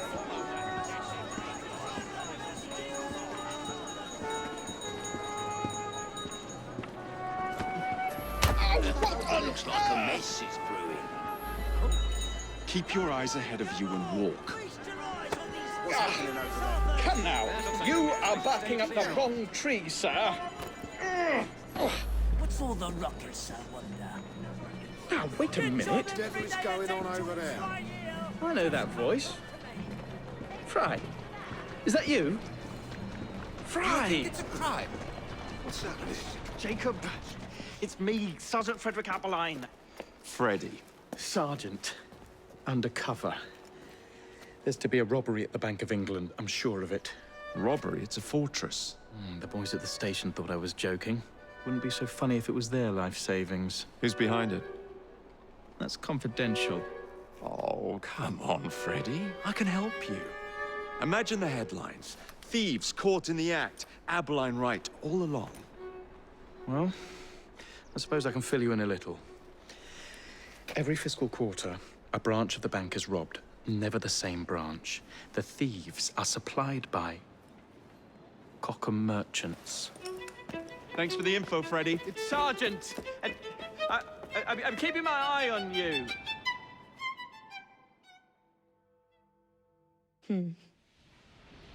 What good is a key if you don't know what lock it opens?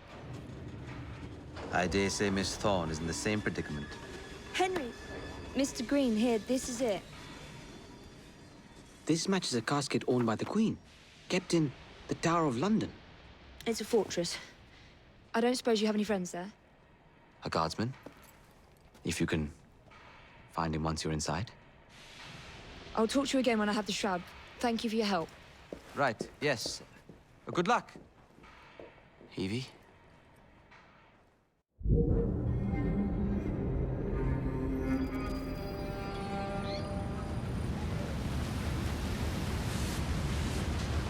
Lots of guards. Predictable patrol routes. Thorne may already be inside. Better stick to the shadows.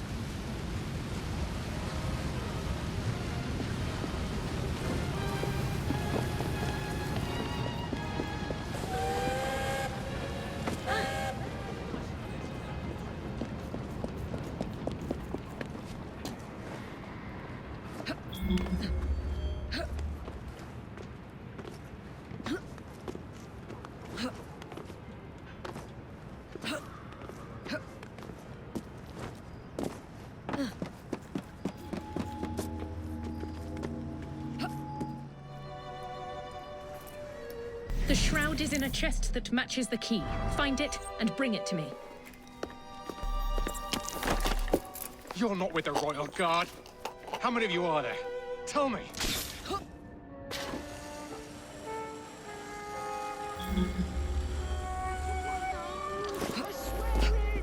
you'll have to answer for your crimes. You're one of Green's friends, aren't you?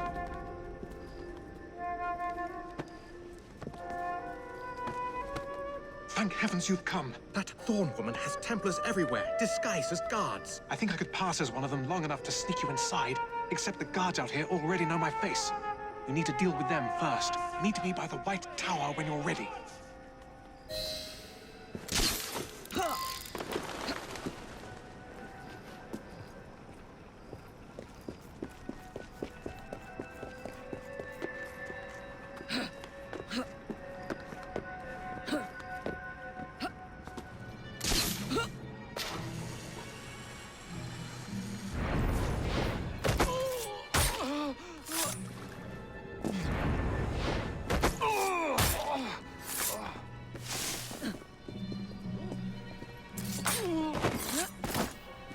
That's all for the men out here. What's next? Miss Thorne wants me captured.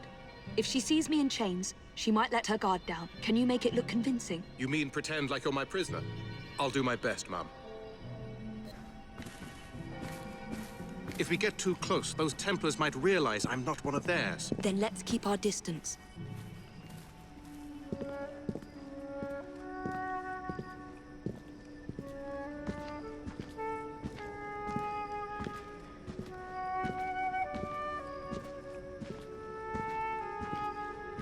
I've caught the assassin! Open the door! Inform Miss Thorne I'm bringing in the assassin! Ha! You got her! Good man!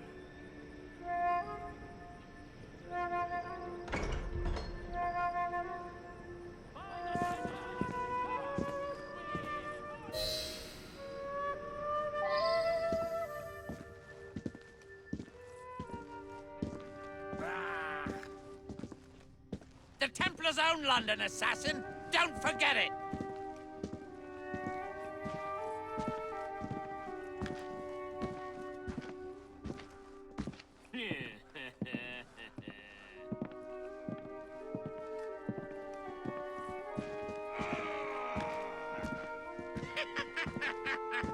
Ha! You got her. Good man. No cracks. Nothing.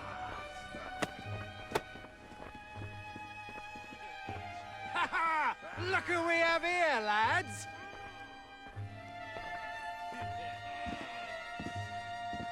I found her wandering inside the walls, ma'am. Thought you'd want to speak with her. Welcome, Miss Frye. Do you care to tell me where the shroud is? As you wish. I shall find it without your help. And then I'll strangle you with it. Watch her closely.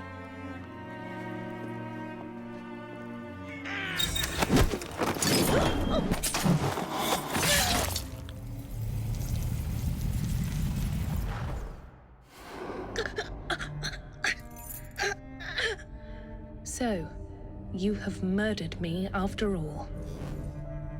But what good will that do you? The shroud isn't here. You sought a tool of healing in order to extend your own power. Not mine.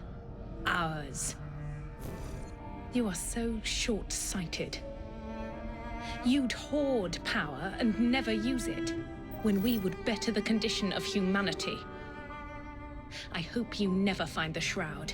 You have no idea what it truly can do. Tell me then. No.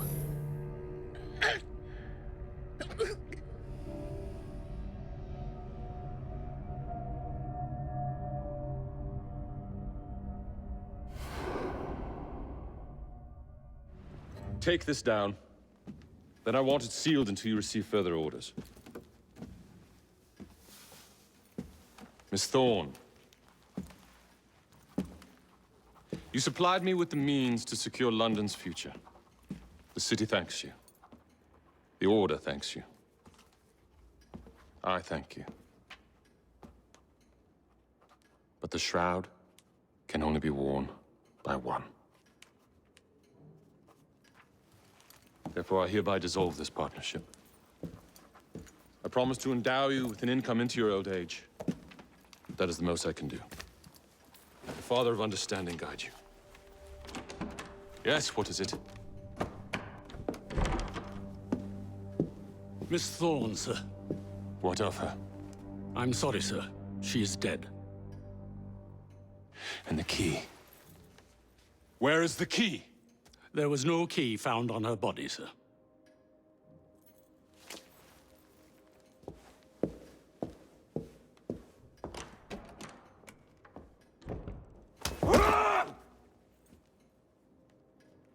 The shroud will be mine, even if I have to raise hellfire to do it.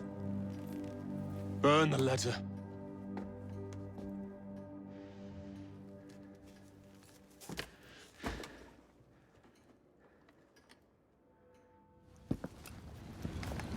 If only I knew which shipment it was. Then I could trace the weapons to their owner. Capital idea, Freddy.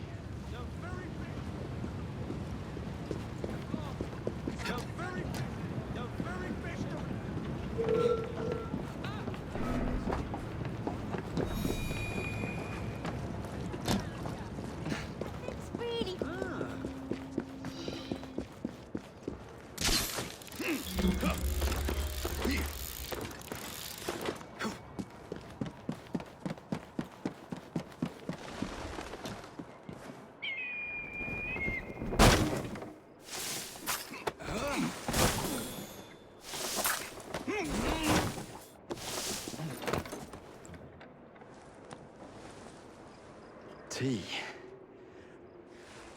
Maybe later.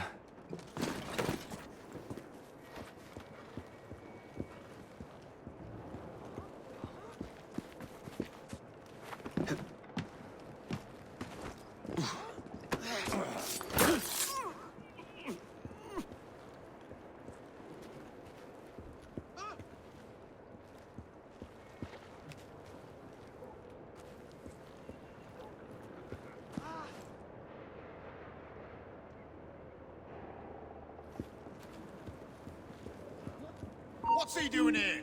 Show me what you... Oh, you're talking me! Don't let him breathe!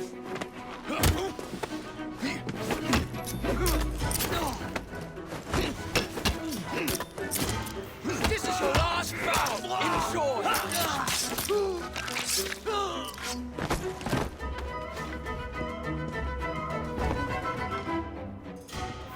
Hello.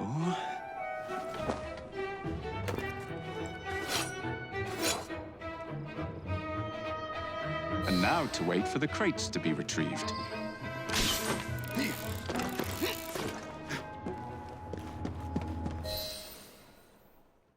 Don't want them tea leaves turned to dust, do we? Protect these crates. Any mistake will cost you dearly. Keep your knickers on. We hear ya. Good, because I ain't repeating myself. Templars.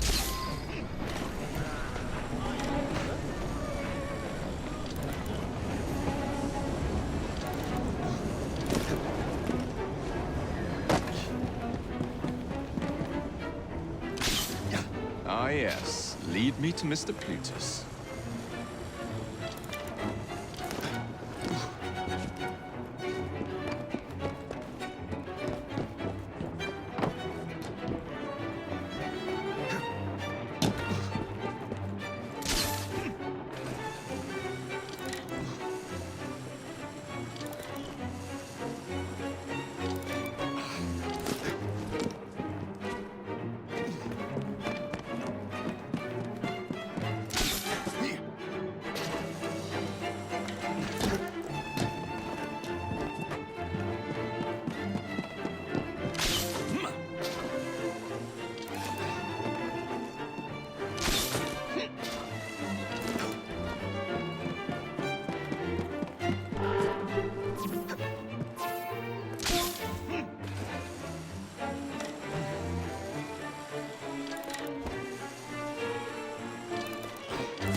The weapons are here. Same routine as before. The twopenny opens a vault, we robs it and leaves the money in his storehouse. Look sharp, the boys are waiting. To the Bank of England. Well, what say you? You're not gonna like it. Now, see here. I am graced with the Aberline family's robust constitution. Two pennies robbing the Bank of England. The governor of the bank. I think I might need to sit down. There's no time for that. Bastard's probably deep in the vault by now. However you get in, I don't want to know. Of course. But do you know how I can get in? The bank is designed to protect England's gold reserves. A fortress, guarded under lock and key. There is the bank manager, Mr. Osborne. Only he is allowed free access to the vault. You can spot him near the entrance. And, oh yes, one man keeps a close watch on the vault door. He watches it like a hawk. If he sees you, he's sure to seal it. The guard captain, Gus Howard, knows Twopenny well. He is in on this, I'm certain. Mr. Frye, please use discretion. The only way to implicate Twopenny is to catch him in the act. Do not jeopardize him. No big displays. This is the Bank of England. If you encounter any trouble, I'll be in the atrium. In disguise. Twopenny won't be leaving that vault.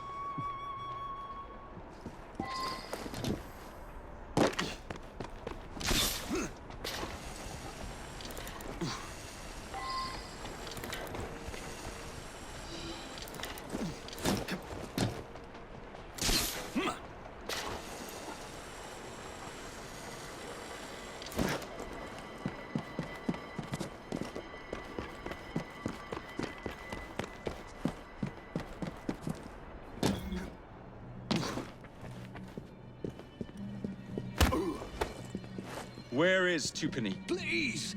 I have a family. He's in the vault ogling his priceless paintings.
You've stolen your last shilling from the people of London.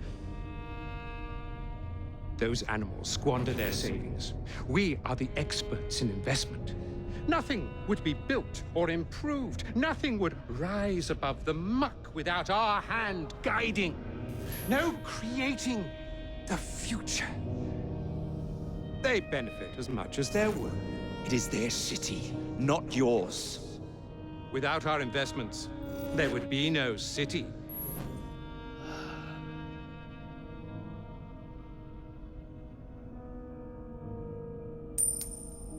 For the path of the dead.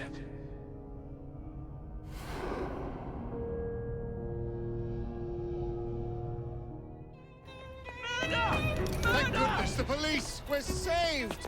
Arrest them all for robbing the people of England. The Bank of England is closed until further notice.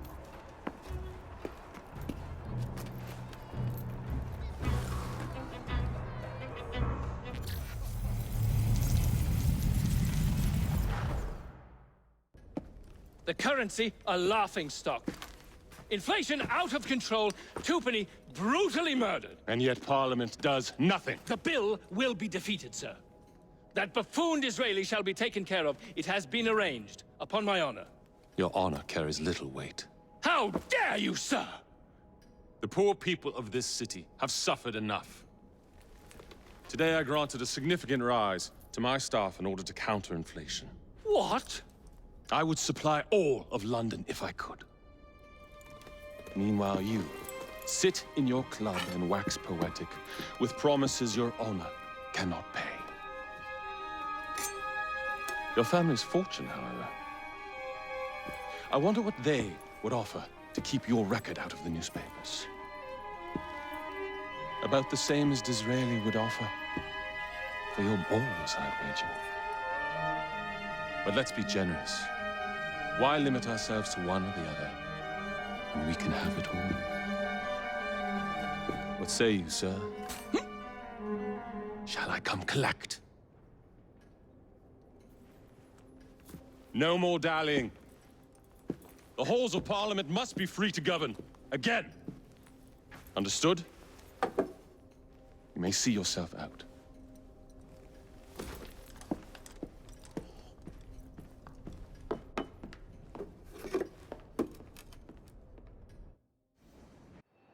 Dear Mr. Starrick, men hired. Strike tomorrow. Disraeli's death will stall Corrupt Practices Act indefinitely. Gladstone will be far more pliable. May the father, etc., etc. B. So Starrick's got his finger in politics, has he? I need to enter the Sinopian Club and find out who B is. Tread delicately around Parliament. As if I don't usually. Your indiscretion at the Bank of England caused British currency to nearly collapse. Nearly is the operative word. Speaking of collapses, what of the key you found that unlocks very little? Henry took it for research. I am confident that the vault is ours. Nearly ours, Evie. Nearly. All right, B. Who are you and what's your game?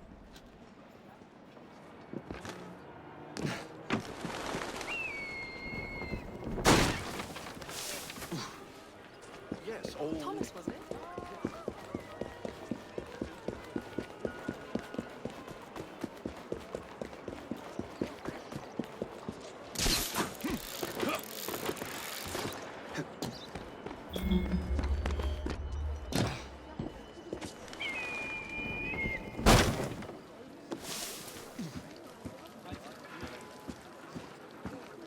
And so the Russians thought they had us cut off from our own lines.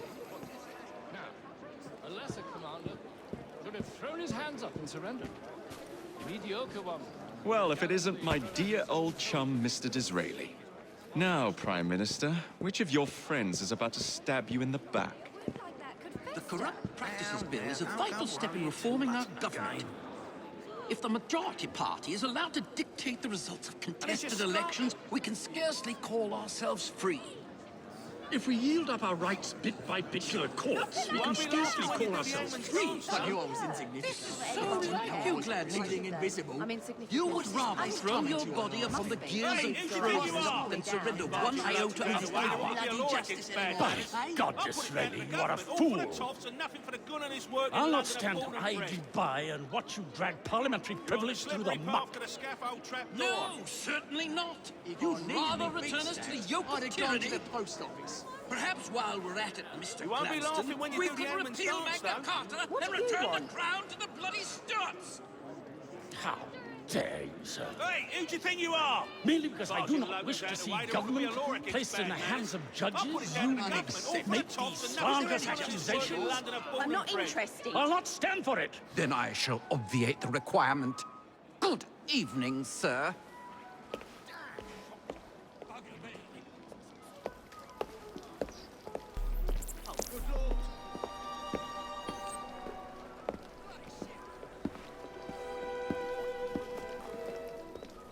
B, I presume.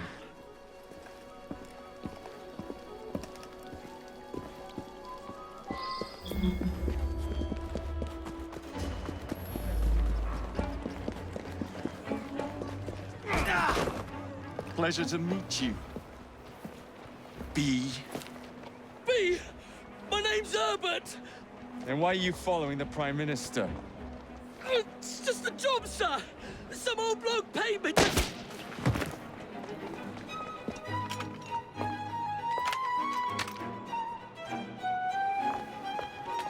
Smug bastard.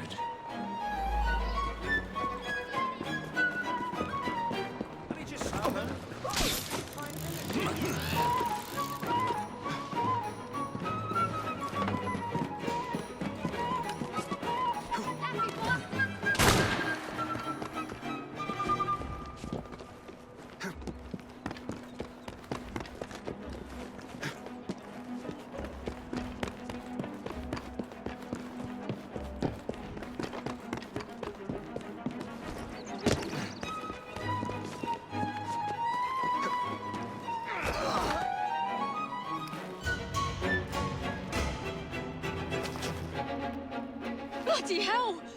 Where'd you come from? Well, I was born in Crawley, but that's by the by. Who are you working for? I never got his name. Old chap, big moustache, wore some kind of uniform. Who's ours, maybe? What's his game? Please, you'll kill me. And a 3-story drop will shatter your legs and send you to the workhouse. Difference is you can run from him. Tomorrow! My lads are going to attack the Prime Minister's carriage on the way to Parliament. Perfect.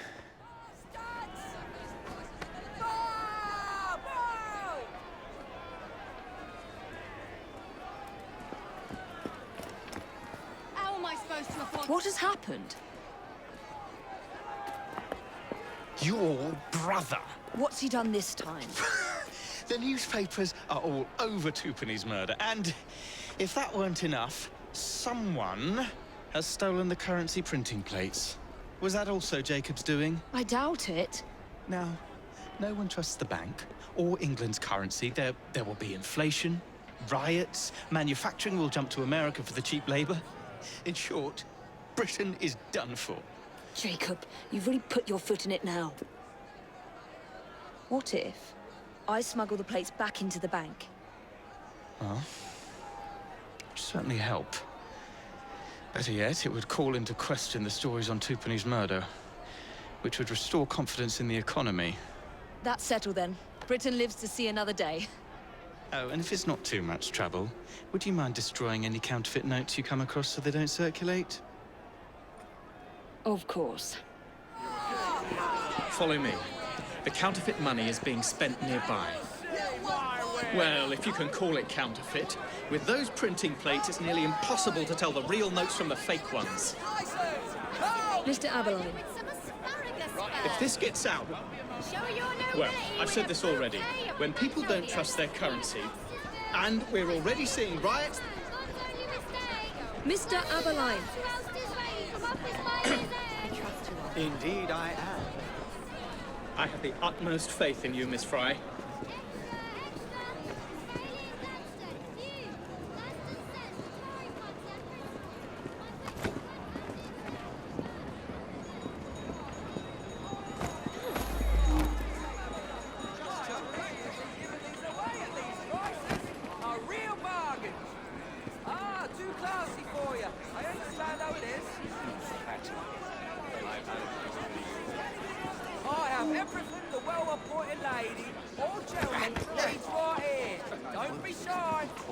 Step closer, look. Observe the quality of this merchandise. Astonishing. Everything you need right here. The best items at the best prices. You'll not get better deals anywhere in London.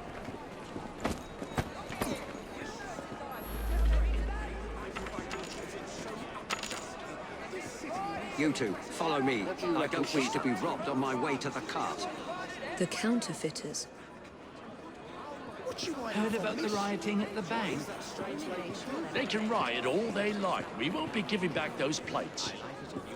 What difference does it make? It's not like he has any real cash on him. Not where I would hide if I were. Since we've got the printing plates, it's all real cash. Did you hear those crowds? Sounds like all of London is rioting. Nothing to do with us. I can't believe Jacob's managed to shatter the entire economy. Father was right. He acts in haste and repents not at all.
To drain out. Forgive me, sir. I'm a bit slow.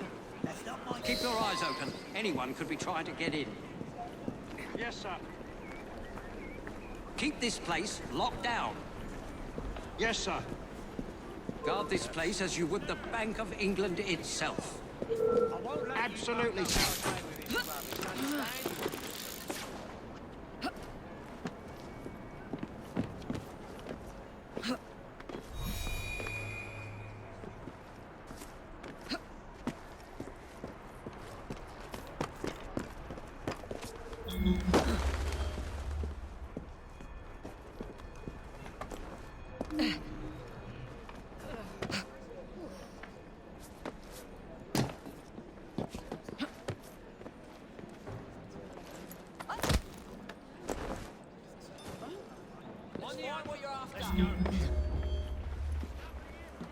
Oh, shit!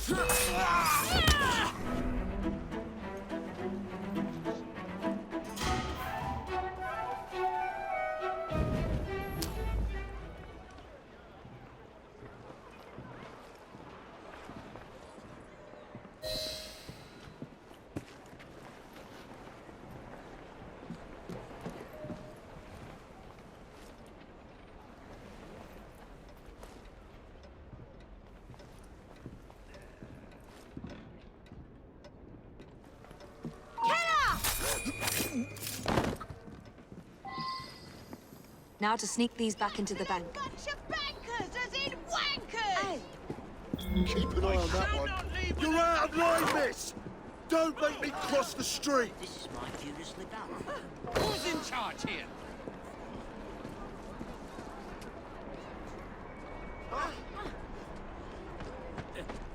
Oh, I said I want my money!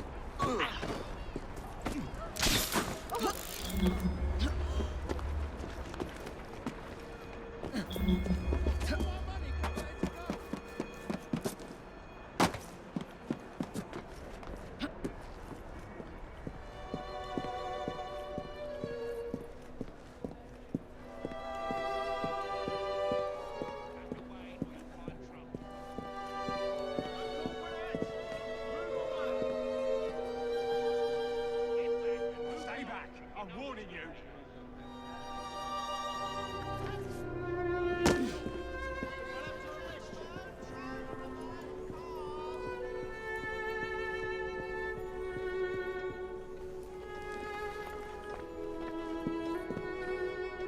There. As if they were never taken.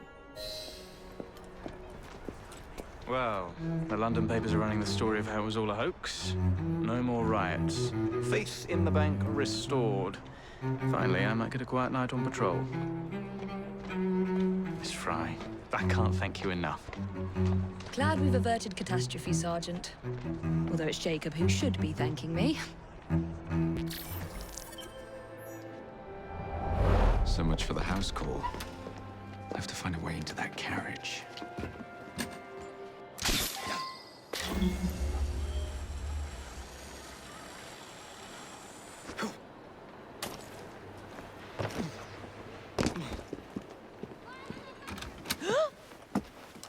What's the meaning of this? Who the devil are you? Prime Minister, I'm your new bodyguard, Jacob Frye. I wasn't informed of any new bodyguard. Who's your commanding officer? Let the boy speak, Dizzy. Madam, apologies. But we've learned of a threat on your life. And the Met thought it best to move quickly. Threat? What sort of threat? That sort. If you excuse me a moment.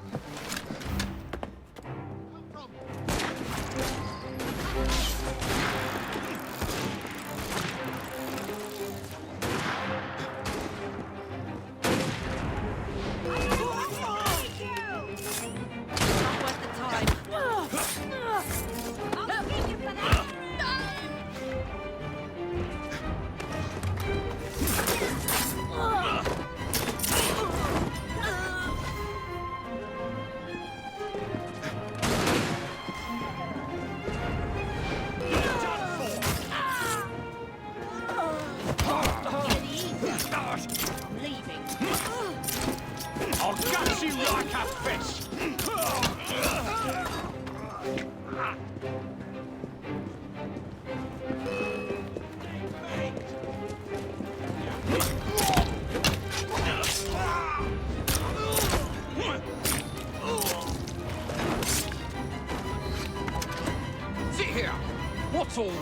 Not so fast, Your Excellency.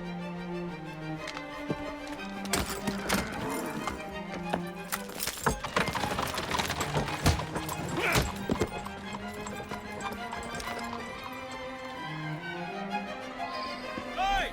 Get back here with that Prime Minister!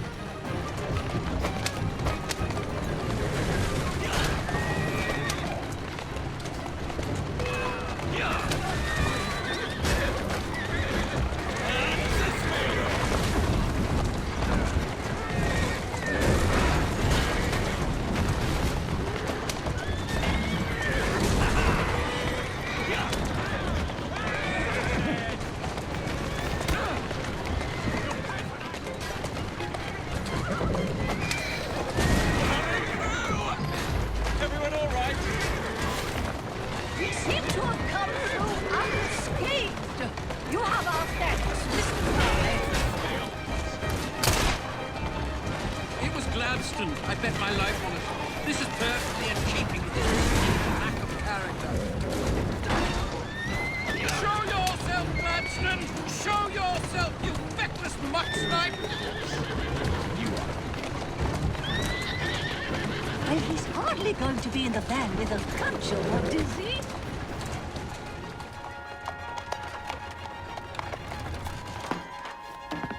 Damn Gladstone! That bloody man! He will pay for this! Thank you. What do you intend to do about Gladstone, young man? I assure you, madam, Gladstone is innocent in this. But he tried to kill my husband. Well, we'll look into Gladstone. Perhaps you can help me with another inquiry, madam. A gentleman with ties to Parliament, older, wears cavalry uniforms and has a large mustache. You seem like a rough and ready sort of fellow, Mr. Frye. Well, yes, I am, actually. And are you familiar with the poorer districts of our city? Roughly. Wonderful. As it happens, I've been eager to tour the Devil's Acre. If you were to escort me, I'd be happy to assist you in your inquiry. That strikes me as a dangerous idea. Then it's settled.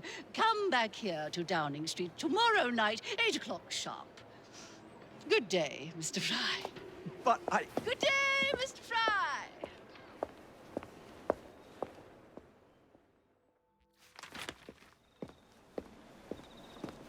Please tell me again where we are going.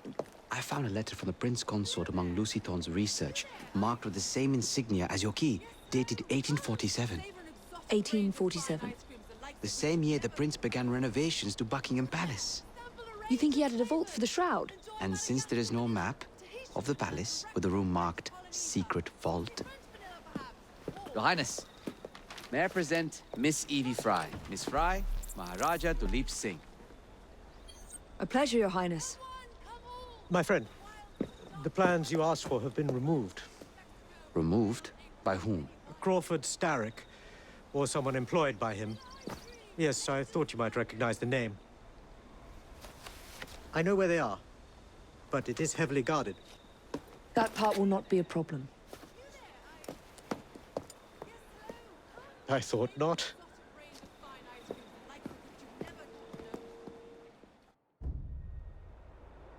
We're going to need a plan.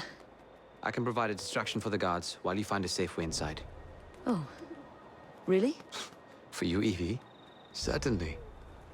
Well, once I'm inside, I'll find someone who knows where the papers are stored.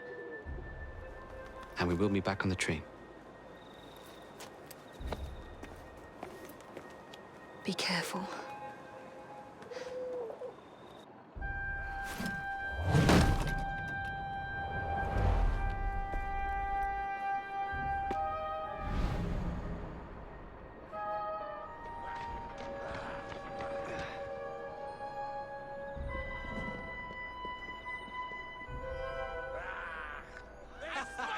What are you waiting for? I've had quite enough of you. You'll regret sticking your nose in.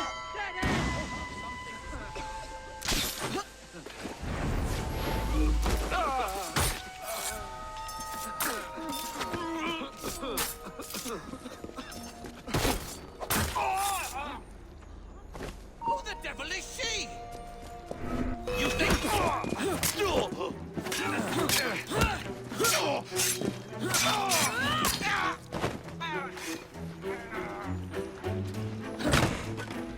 That's not them.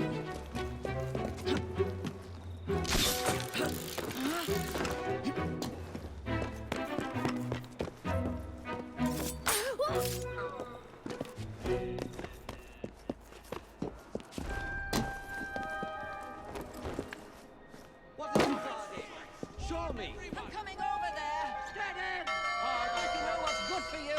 Oh, stop your chatter!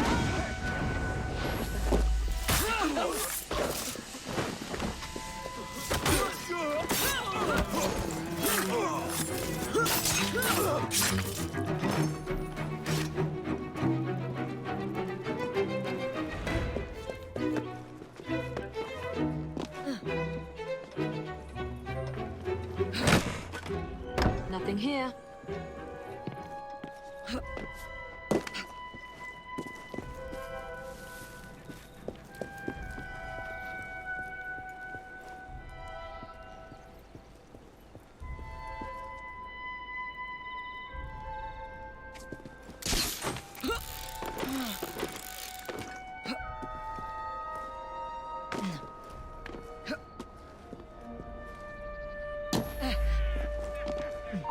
Frye woman is here!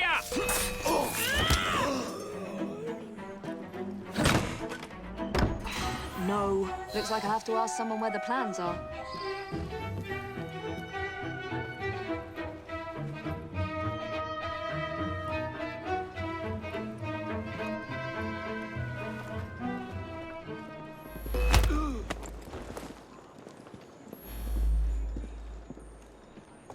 I'd swear, miss, I don't know where they've taken him. Taken who? The man, dressed like you.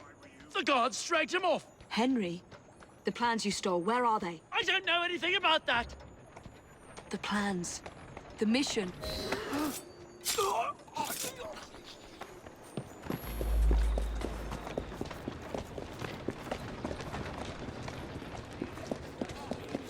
Effortless.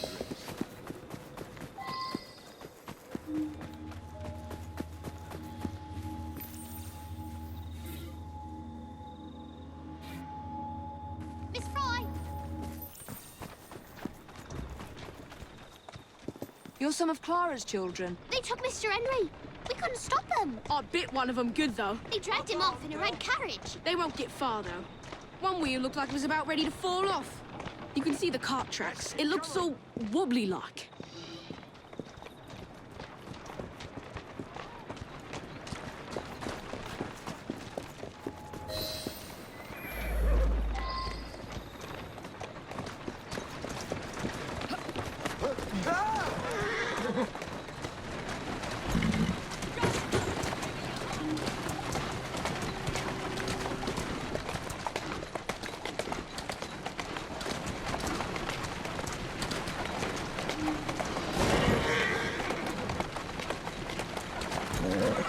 That cart's been run off the road.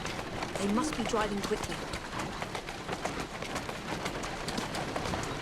There you go.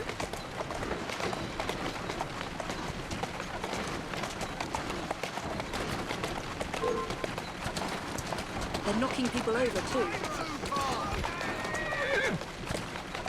And destruction of public property. I must be on the right track.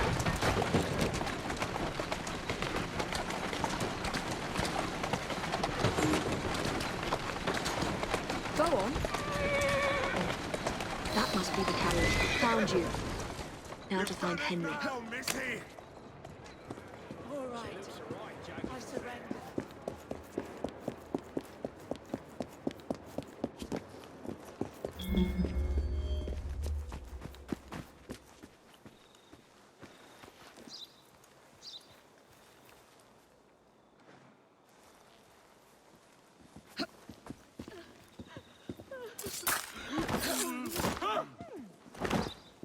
I know a dead body when I see one.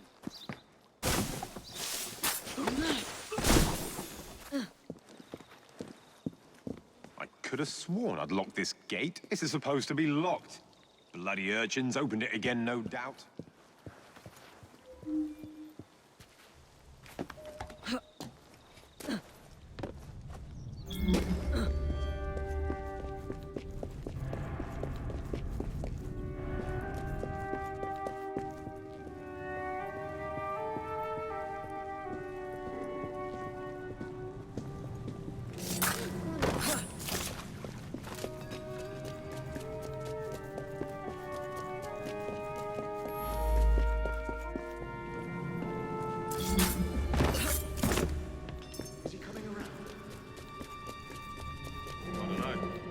Knocked him around pretty good. Wouldn't be surprised if it took a while.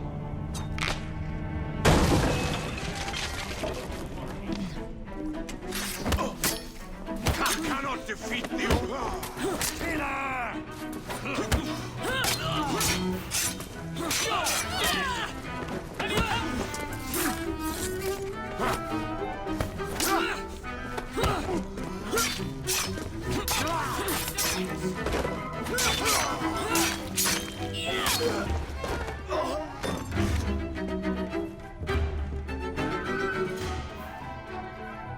Evie, they sent someone to move the architectural plans. Do you have them? Did they hurt you? I'm fine. Let's go.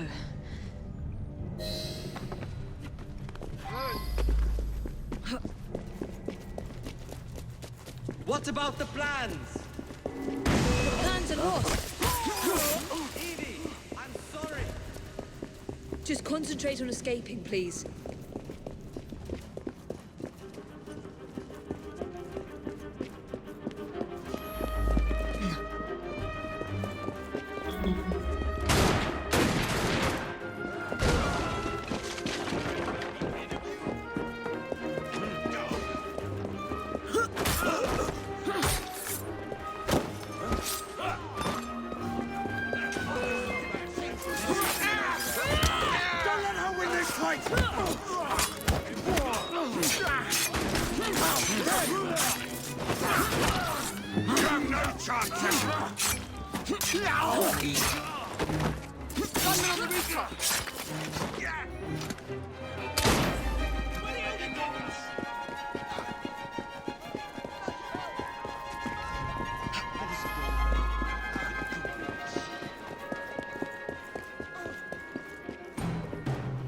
Get Miss Nightingale to look at that. I must find the vault before Starrick secures the shroud. We'll talk to the Maharaja again. I will talk to the Maharaja. You will get your head looked at. I'm sorry my capture hasn't done your plans. You'd be safer on the train. Even if you find the vault, you can't just walk into Buckingham Palace alone. I won't be alone. I'll see you back at the train, Mr. Green. Madam, Mr. Frye.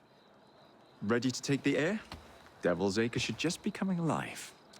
I'm afraid I must cancel our engagement. The lawn is crawling with scandal-hunting journalists, and I simply cannot be seen in the company of someone so... I'll see them off. You follow along when it's clear. Yes, yes. Be gentle, won't you? The press are notoriously touchy about any violence to their person. Ha ha ha ha. I'll barely ruffle a hair on their heads. Shh, Desmond.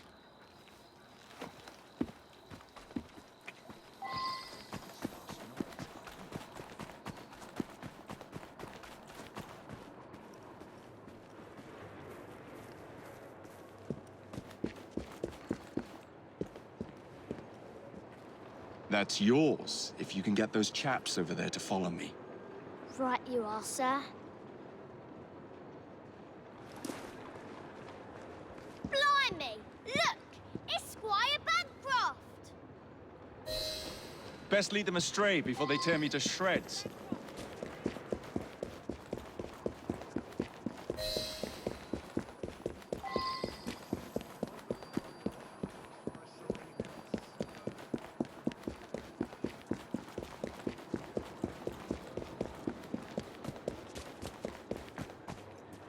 Neatly done, young man.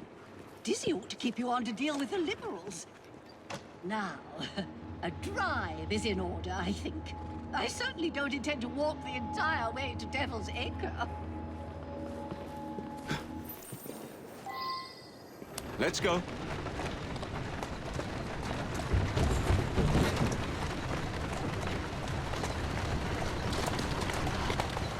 That's the way. Slow down. Atta girl. So, this is a pint, is it? Remarkable.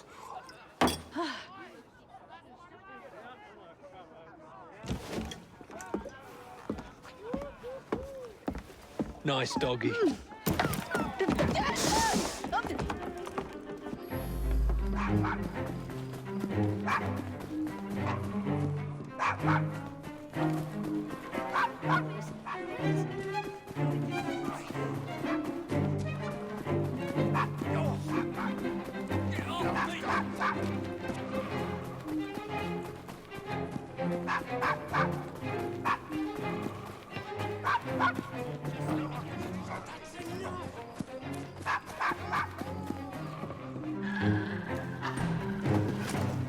Good boy, Desmond. Hand over the mutt. You'll change your tune when me and my friends find you. Now then, Desmond, to get you back to your mistress, whom I've just left entirely unattended in one of London's most dangerous pubs.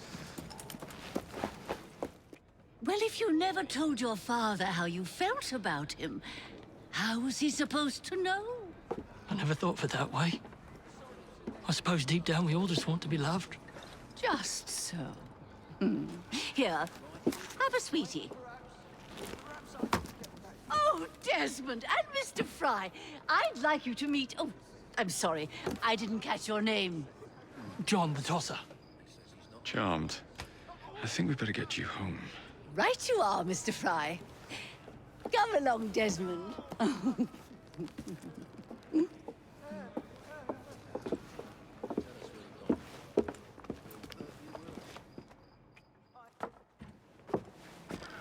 Well, well, well. If it isn't the dog walker. Now, let's not do something we'll regret.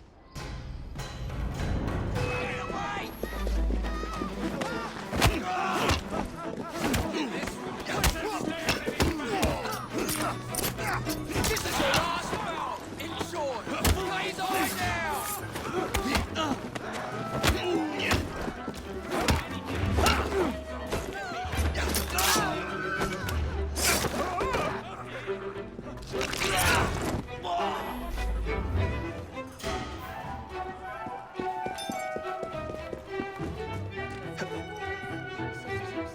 Steady on.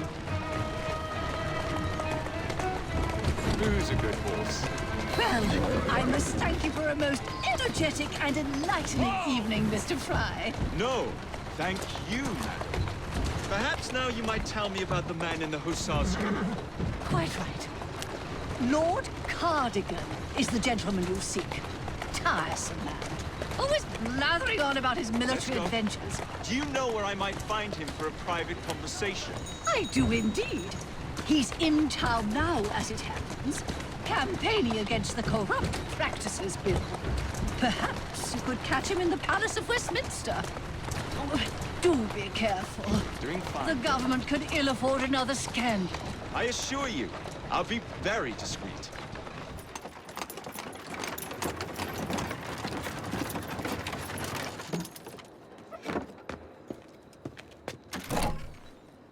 Your stop, madam. My stop. How delightful. Thank you. Thank you for a splendid evening, Mr. Frye. I shall be sure to speak highly of you to Dizzy. Oh, yes.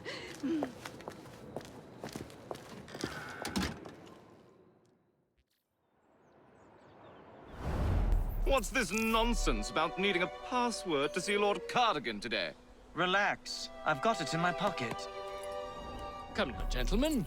I thought us united in opposition against this perfidious law.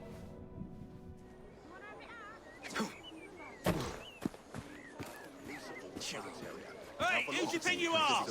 God, you loads out of the way. There ought to be a law against bad manners. I'll put it down to the government. All for the tops and nothing for the good on this work in London.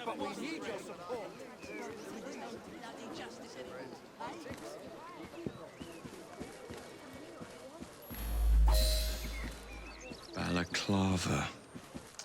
Of course it bloody is. Password. Balaclava. Come in.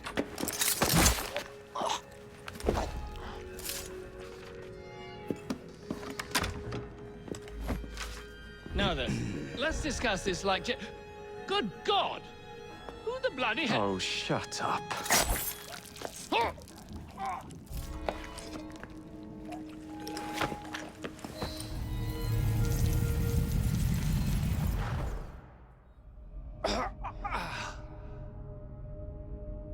Coward! Villain! Alas, that the hero of Balaclava should fall not on the gloried fields of Crimea, but to an assassin's blade in the very halls of power.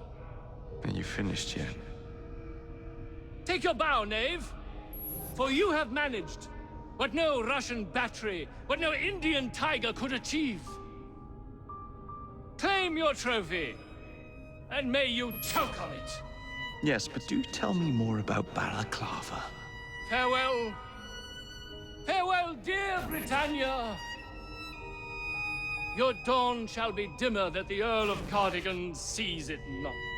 God save the Queen and the 11th Hussars.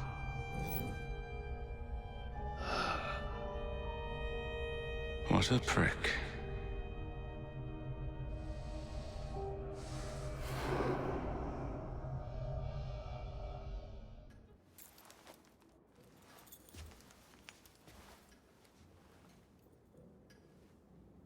Order has bred disorder.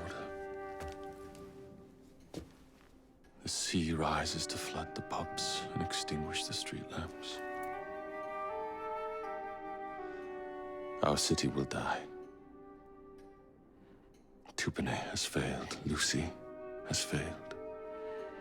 Brudnell, Elliotson, Pearl. All have gone into the night. It is up to me now.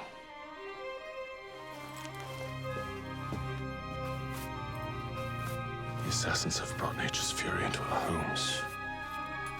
Men have become monsters, barreling toward us, teeth out.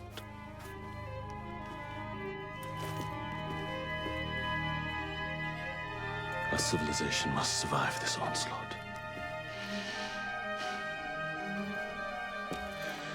To prevent a return of the Dark Ages, I will start anew.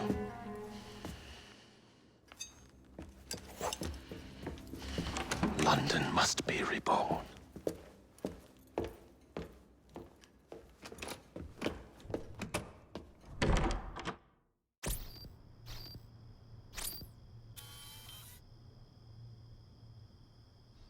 You okay?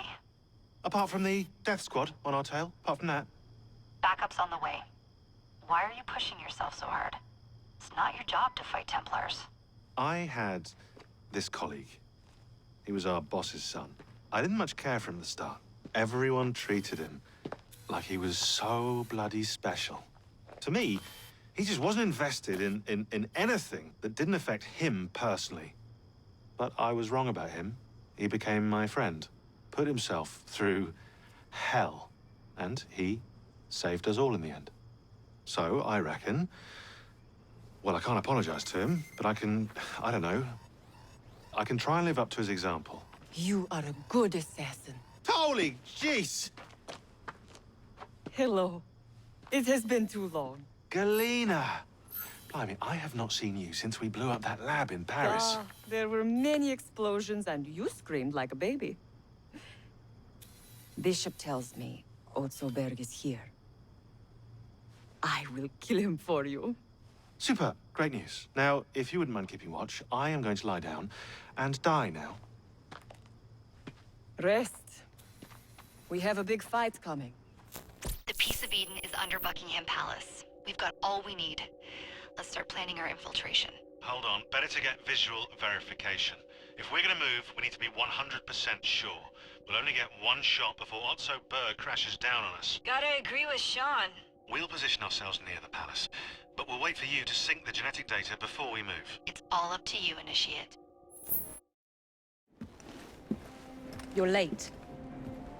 Starrick is making his move. The Peace of Eden is somewhere inside Buckingham Palace. Let him have it. I've seen your handiwork across the city. Perhaps you should trust my judgment. I've been killing Starrick's henchmen. What have you been doing? Let's ask Henry, shall we? I have been repairing your mistakes. Too much haste is too little speed. Don't you quote father at me. That's Plato. And I am sorry this doesn't involve anything you can destroy. Father was right, he never approved of your methods. Father is dead! Enough!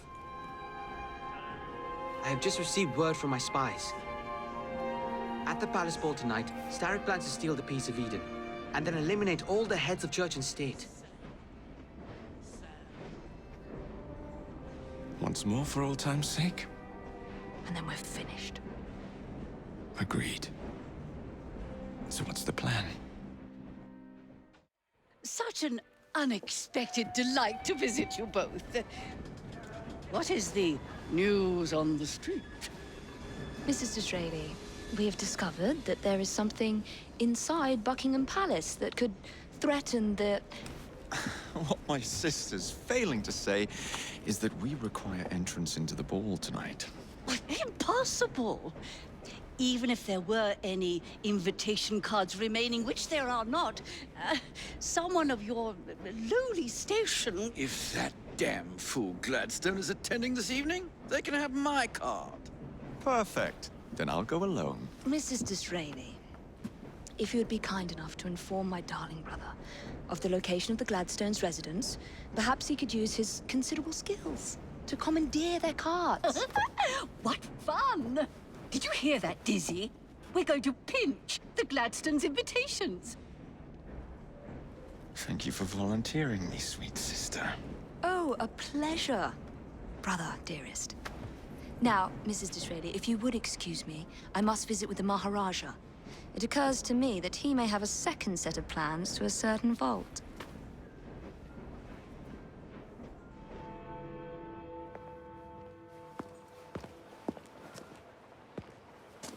Delighted to see you again, Miss Frye. Your Highness, the plans detailing the renovations to Buckingham Palace have gone astray. I suppose you will have to make do with the copies. There are copies? Where? Not so fast. First, I have a matter of some urgency. Carrying out my plan would require stealth and speed, qualities I know you possess. Time is of the essence, Your Highness. Then make this quick, my dear. The most influential men in Parliament remain beyond my reach. But these very men have sent for carriages to prepare for the ball tonight. Acquire an official carriage, and we shall drive the politicians to their destinations. Along the way, I will meet with them. And afterward, I shall tell you where to find the plans. You're a shrewd negotiator. One must be when one is so often underestimated. Don't allow personal feelings to compromise the mission. What a mistake.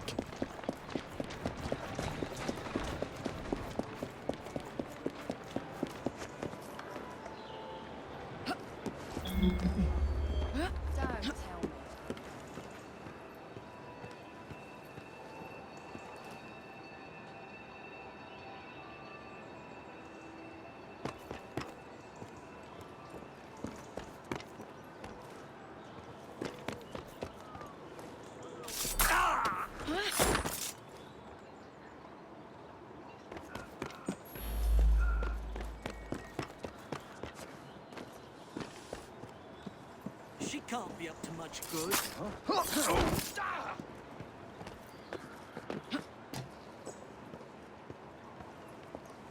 this one's brown bread. Another dead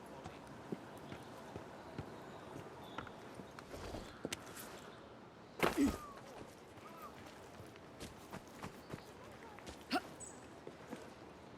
Come on. Go on. Easy, girl. Now, where can they be? The ball is tonight. They must have taken the invitations with them.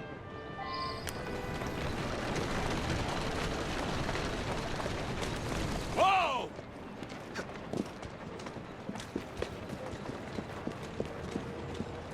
You wouldn't happen to have seen two carriages pass by here just now? I did, sir. One with a man in it, the other with a woman. They split up. Where did the man go? That way. Thank you. Shall we lobby our cause, Miss Frye? Climb up, Your Highness. Where are we headed? Belgrave Square.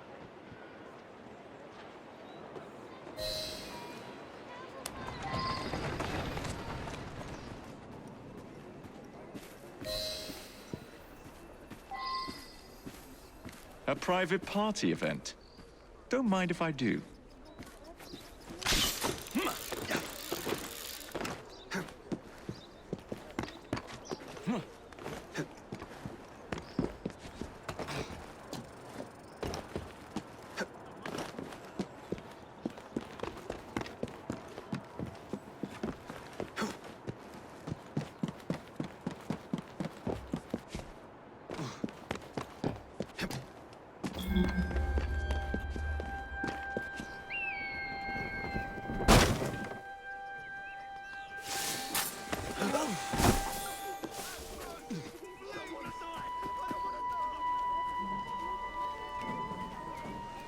He must be up to something.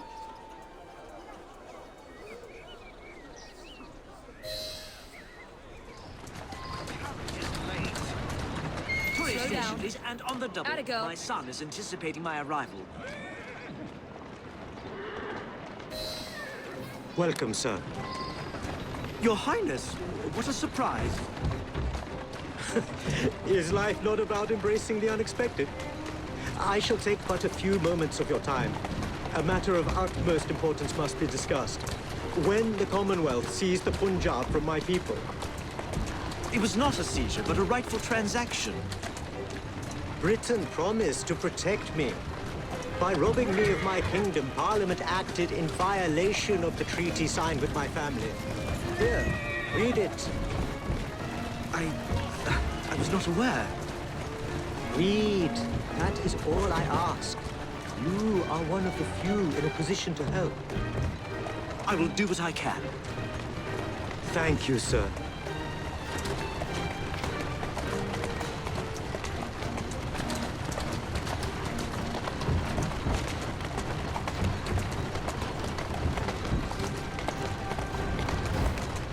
Come on. I trust you and your son will enjoy the ball this evening. He is newly returned from Delhi. I will share what we have discussed. It is most disconcerting. I'll fight you for that, girl. That proved quite valuable. Where to now? St. James's Park. I noticed Mr. Green did not accompany you. He has other things to attend to. Ah, a pity. You two seem to get along nicely. Well, that was a problem, you see. One must not allow personal feelings to compromise one's mission. That sounds like a quotation. It is. From my father. Ethan Frye. You knew him? No, unfortunately. But Mr. Green spoke of him. He sounded like an extraordinary man. He was, Your Highness. And your mother as well, Cecily Frye. She and your father were partners, inseparable. The only duo that came close to challenging Mr. Starrick. And very much in love, at least from the small amount I have been told. Cecily. I wish I could have met her. From what Mr. Green gathered, you share much in common. Your intelligence, for one. Father never spoke of her. What would Mr. Green know? He was only a boy when he trained with my father. Children can be quite perceptive, Miss Frye.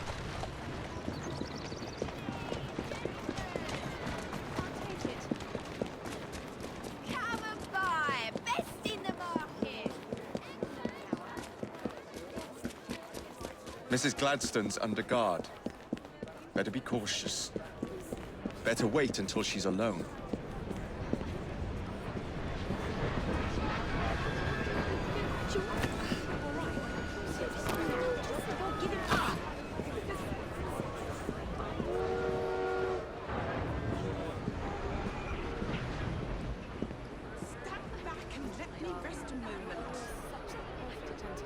Now is my chance.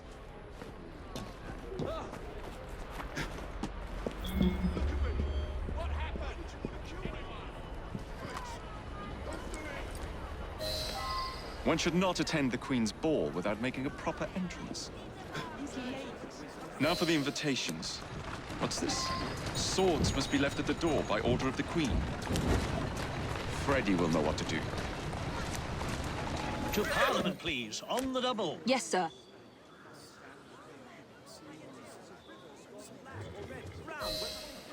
Good day, sir. Why, what are you doing here, Your Highness? I know how busy your days have been of late. A few moments of your time is all I require. This is all rather unorthodox, but continue. Britain was to protect me according to the treaty my family signed. Instead, she took my land. And now I hear Britain intends to strengthen her ties to India. Perhaps it is time to return the Punjab to her people. The Queen has supplied you with an annual income for God knows how long, and now you bite the hand that feeds you? It is not a matter of money. I cannot stand idle and watch my homeland subjected to the yoke of an outsider's rule. My people are treated as slaves. I will die poor 1,000 times over if only to see them free. Your passion moves me, Your Highness. What would you have me do? Take this copy of the wrongful treaty and defend my claim to the throne. Help disengage the Punjab from British rule. I shall speak up, but I am only one voice. I cannot promise anything but a show of support. That is more than enough. Thank you, sir. My pleasure, Your Highness. Good day, sir. May God bless you.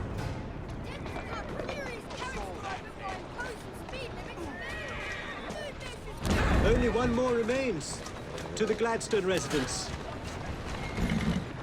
Keep moving. Whoa, easy.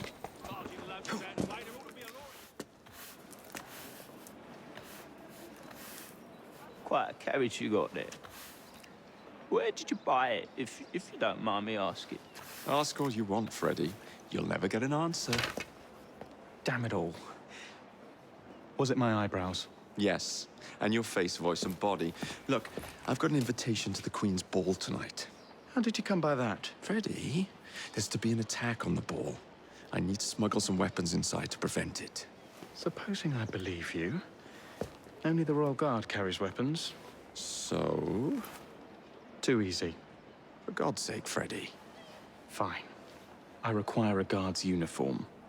Done. I knew you'd come through. Just promise me, Jacob, that you will return Mr. Gladstone's coach. Of course.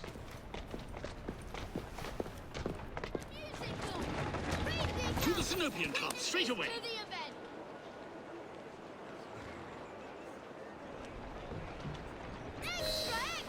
Good day, Mr. Gladstone. Mr. Singh. You are a hard man to pin down. I know what this is about. Your politricks have worn off. Her Majesty has tired of you. So now you come begging for scraps. You wound me deeply, sir. My people deserve freedom. I am here to fight for them. Why did you lose the Punjab?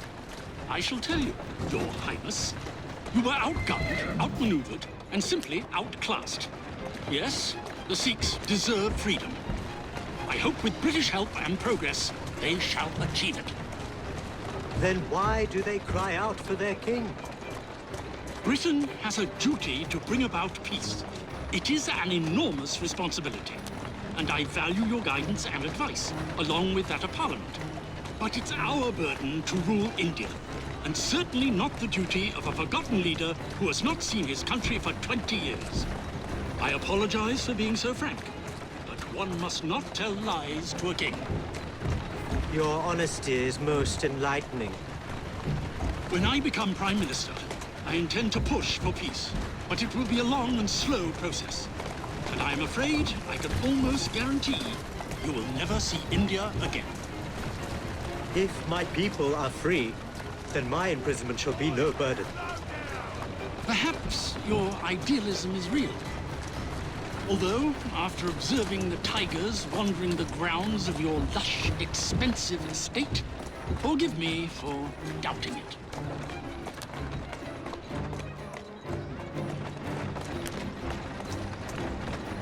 Much luck, Your Highness, with your lobbying. I hope my advice has done some good. Far more than your policies thus far. But I hold out hope that you will make progress. My people are counting on it.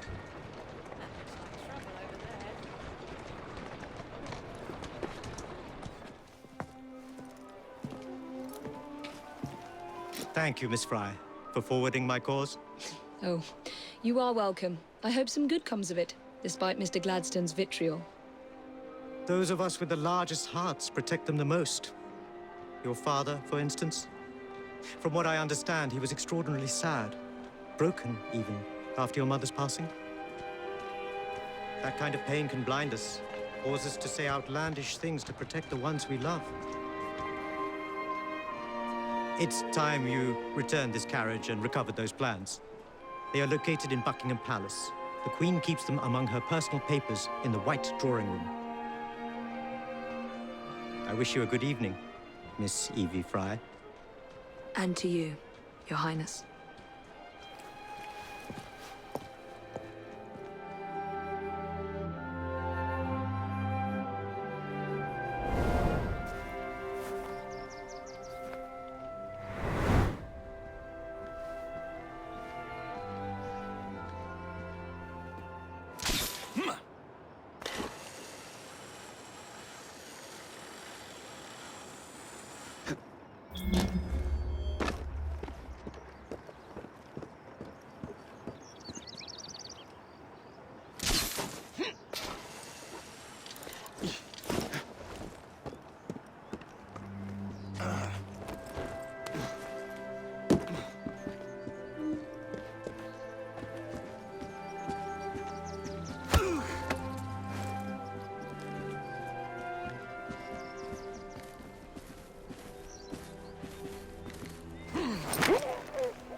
One uniform as requested.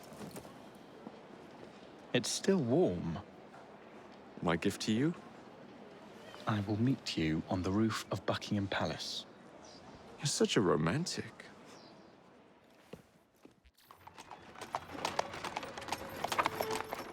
Of course he'd arrive in that.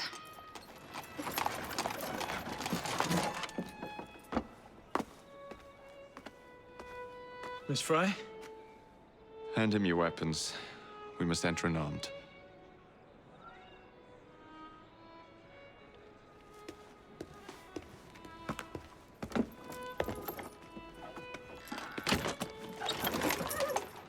You look ravishing, Catherine. I swear you'll never look me. Not in a million years, William. Sir, madam, your card. I seem to have Where is my misplaced card? Go on in, sir, madam. Enter without cards. Dear me.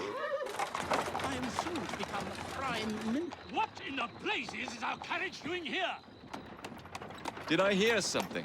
No, just the voices in your own head. And yet, they are so much more pleasant than yours. Charming. Aren't I? The plans are located in the White Drawing Room, which is most likely locked. The captain of the guard will have a key.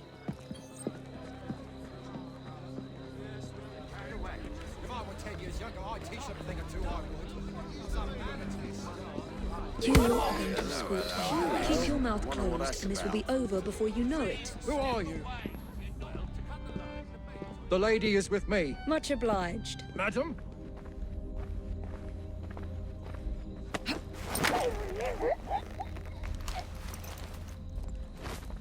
Pleasant dreams.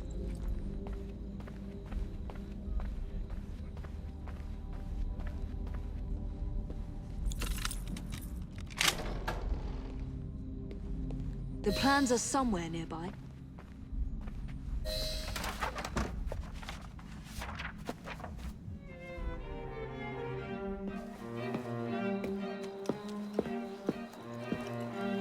Look.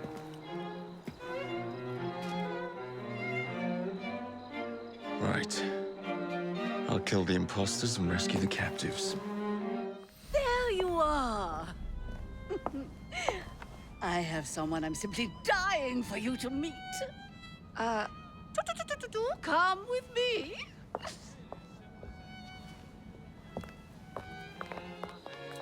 Your Majesty, may I present Miss Evie Frye? You are the one responsible for Mr. Gladstone's mishap. Your Majesty, I apologize. The cake is particularly good. Enjoy the ball. I really must be going. Miss Frye, may I have this dance? Mr. Starrick, you've had your fun, but the game is over. Listen. 1, 2, 3. 1, 2, 3. Time is a wonderful thing, Miss Frye. It heals all wounds. We may make mistakes while dancing, but the Berserker ends, and then we begin again. Problem is, everyone forgets. They trip on the same mistakes over and over. People can learn. Can they? Isn't everyone around you repeating the same steps? But if one man could remember the dance, could know the time, then he could change things for the better. I have had enough. This dance is nearly over.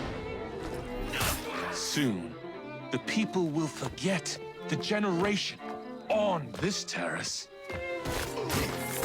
The ruin you nearly wrought on London. Huge mistake.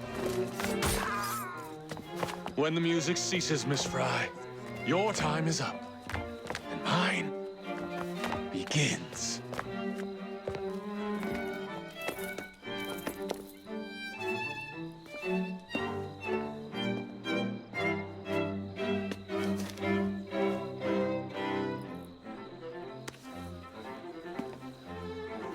The key to the walls is one must lead with one's right foot.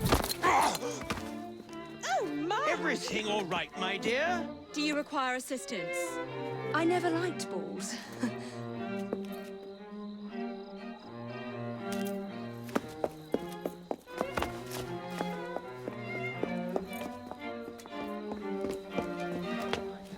Here, the location of the vault. Go! Just like that? No plan? No time for plans. I'll catch up as soon as I'm rid of this infernal contraption.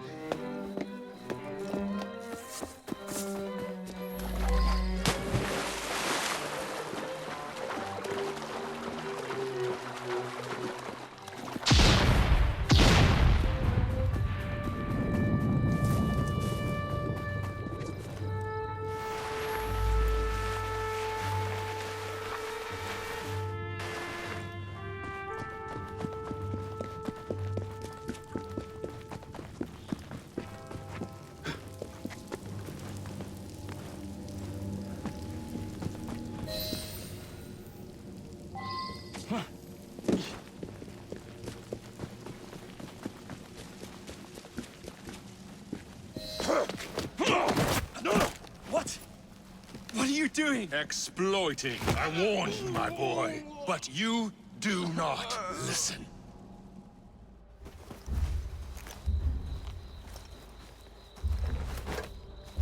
Requiescat in pace.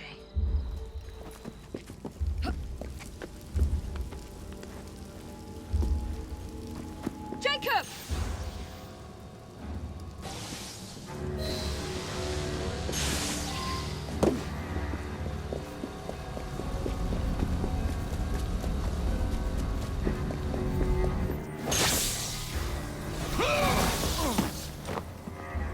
The shroud was never meant for you! Mr. Starrick! You forgot to escort me home!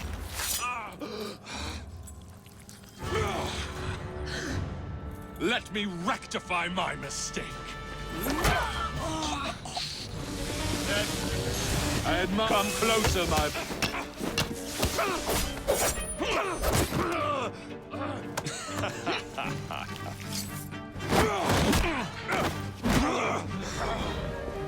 London deserves no amount.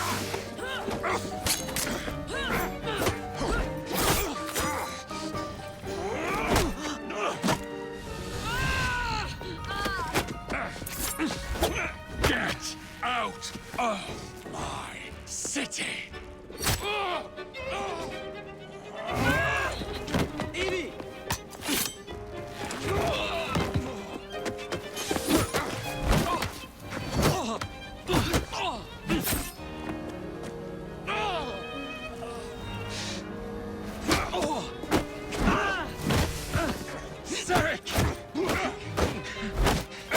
Your reign is nearly over!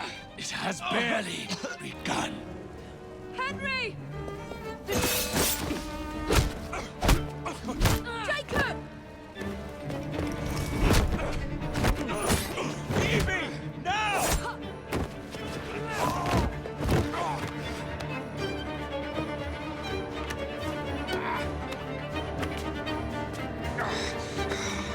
Shall we? Let's.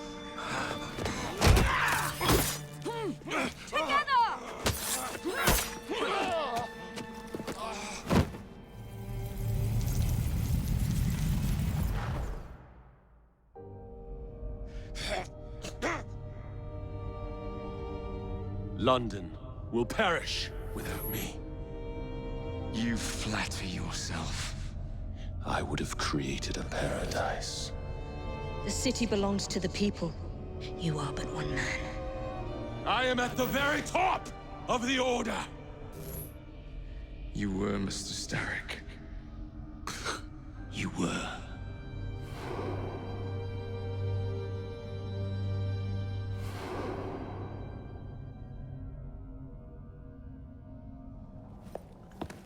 Shame we won't be partners anymore. It's for the best, isn't it? Are you gonna wear the shroud and run London? Whatever it gives, it takes from someone else. You'd continue to age without me. You'd become like father. A fate worse than death. Will you wear it? After you sorted out the boroughs, the chaos I caused, I couldn't compete. Jacob Frye stepping back. Who's blackmailing you? Is it George? He wouldn't dare.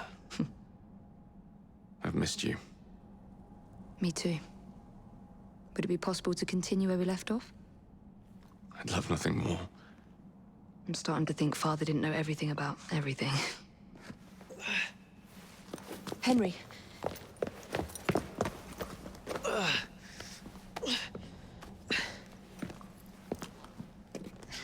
It's a big world out there. With London in the center. Perhaps not the very center. I came as soon as I could. Do not worry. I'll head back to the train. Did I jeopardize the mission?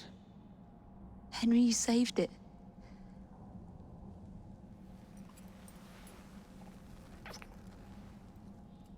I think you belong in the field. With me.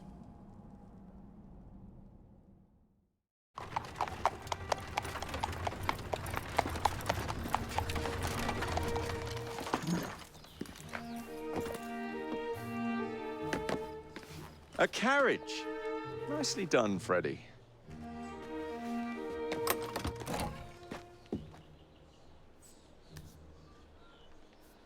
Mr. Aberline, please.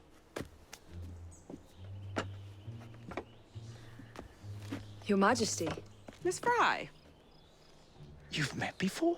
Did I never mention? Mr. Aberline informs me that you three are responsible for saving my life. Is this true? It is, Your Majesty. Evie Frye, step forward. And you? My brother, ma'am. Jacob Frye. And this is Mr. Henry Green. Mr. Frye? Mr. Green? Kneel.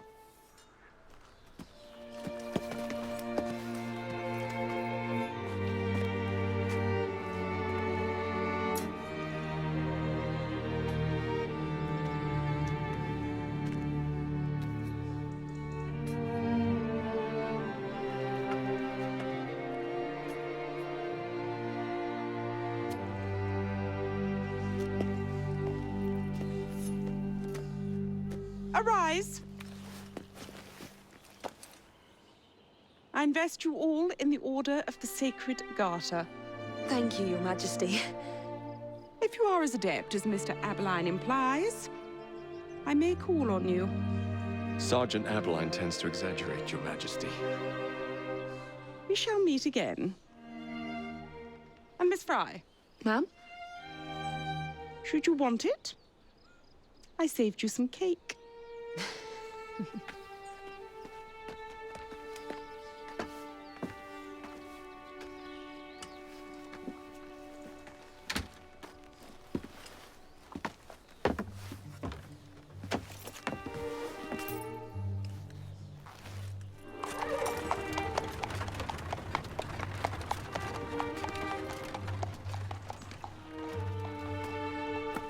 Father would be proud of you.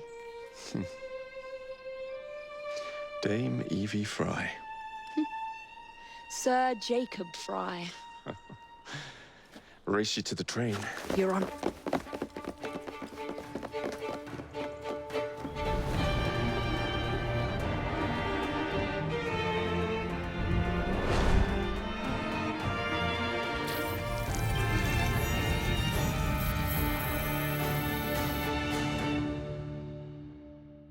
That's it.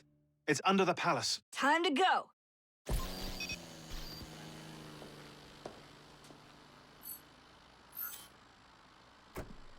Let's get the shroud to Dr. Grammatica immediately.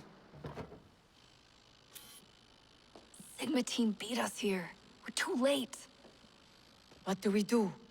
Killing really is the least productive way to achieve our goals. Kill them all. Leave them underground. Contact! Cover me! That skinny piece of shit tried to murder me, Berg. I want him to bleed. Whispered dreams that only poisoned us, them that told us lies of their bravery, them that preached of progress and put us in the poorhouse. Them done the horrid murder on bloody stages, them that loudly corrode their humility, lords and dames that sung in the chapels on a summer. All quiet now, their mouths are stopped up. Hold still, goddammit! They lie flung in racks and make no sound.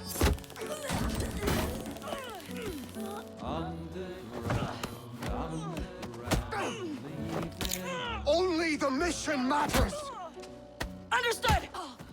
Those who fought for something better, those who taught by how they live, loved ones taken long before their work was done. Underground. Galena, we need an exit!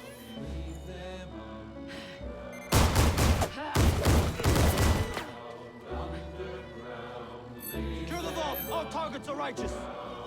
We need to go! Now! Understood. Leave them underground.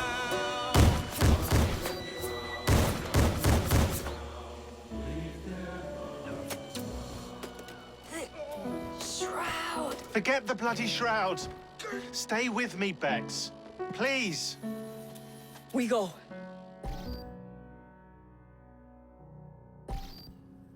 Good work in there, Initiate. In time, we will recover the shroud. And hey, we pulled a feed from our bug in Isabel's computer before they shut us out.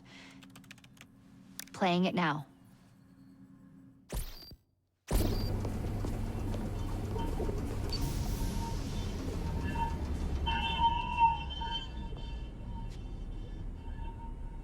Sorry about the mess. So, how's the shroud gonna help you create a new clone? It's not.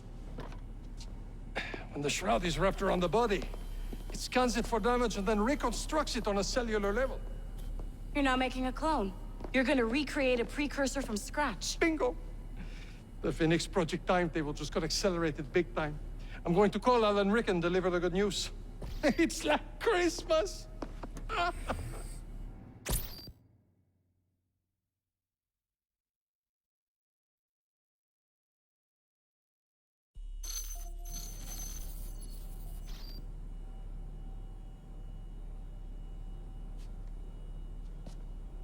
Hello? It's me? Brought the shroud as you asked, but I'm scared.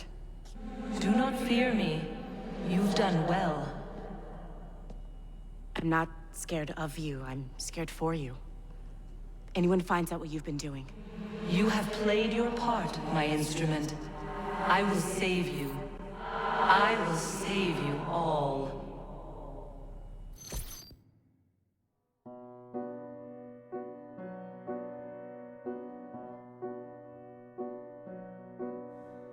Take a look around lively old London.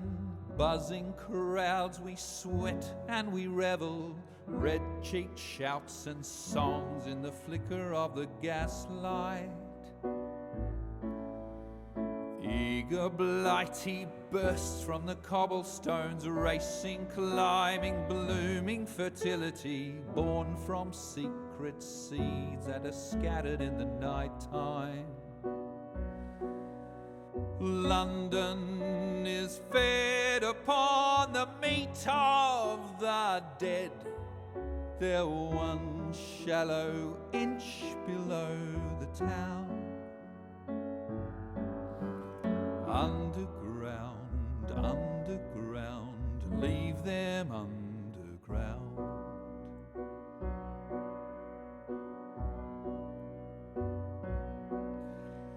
Them that whispered dreams that only poisoned us, them that told us lies of their bravery, them that preached of progress and put us in the poorhouse, them done horrid murder on bloody stages, them that loudly crowed their humility, lords and dames that sung in the chapels on a Sunday. All quiet now, their mouths are stopped up by mud. They lie flung in rags and make no sound. Underground, underground, leave them underground.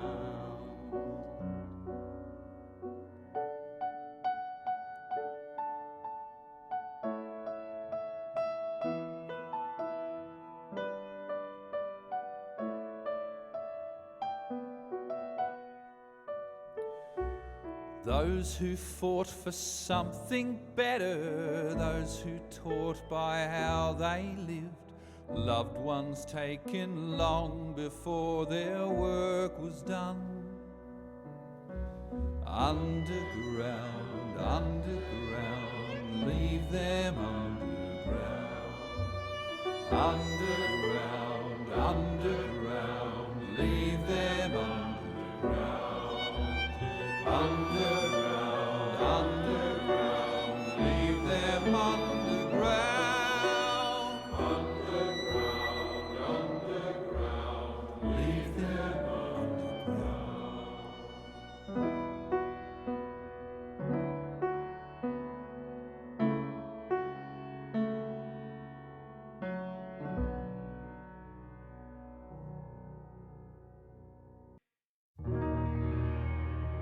Release the hounds, the chase is underway. Today we brag a different kind of prey. Hear the bugle call, we're feasting on a load today. If you're highborn and well mustachioed, you may expect a gutting in the road. Hear the bugle call, are you the next to fall to quench the killer's sword today? We're feasting on a lord today. It seems in England we have two laws, one for the rich, another for the poor. But if your bobbies come a-knocking at our doors, you best prepare to get a knock on yours.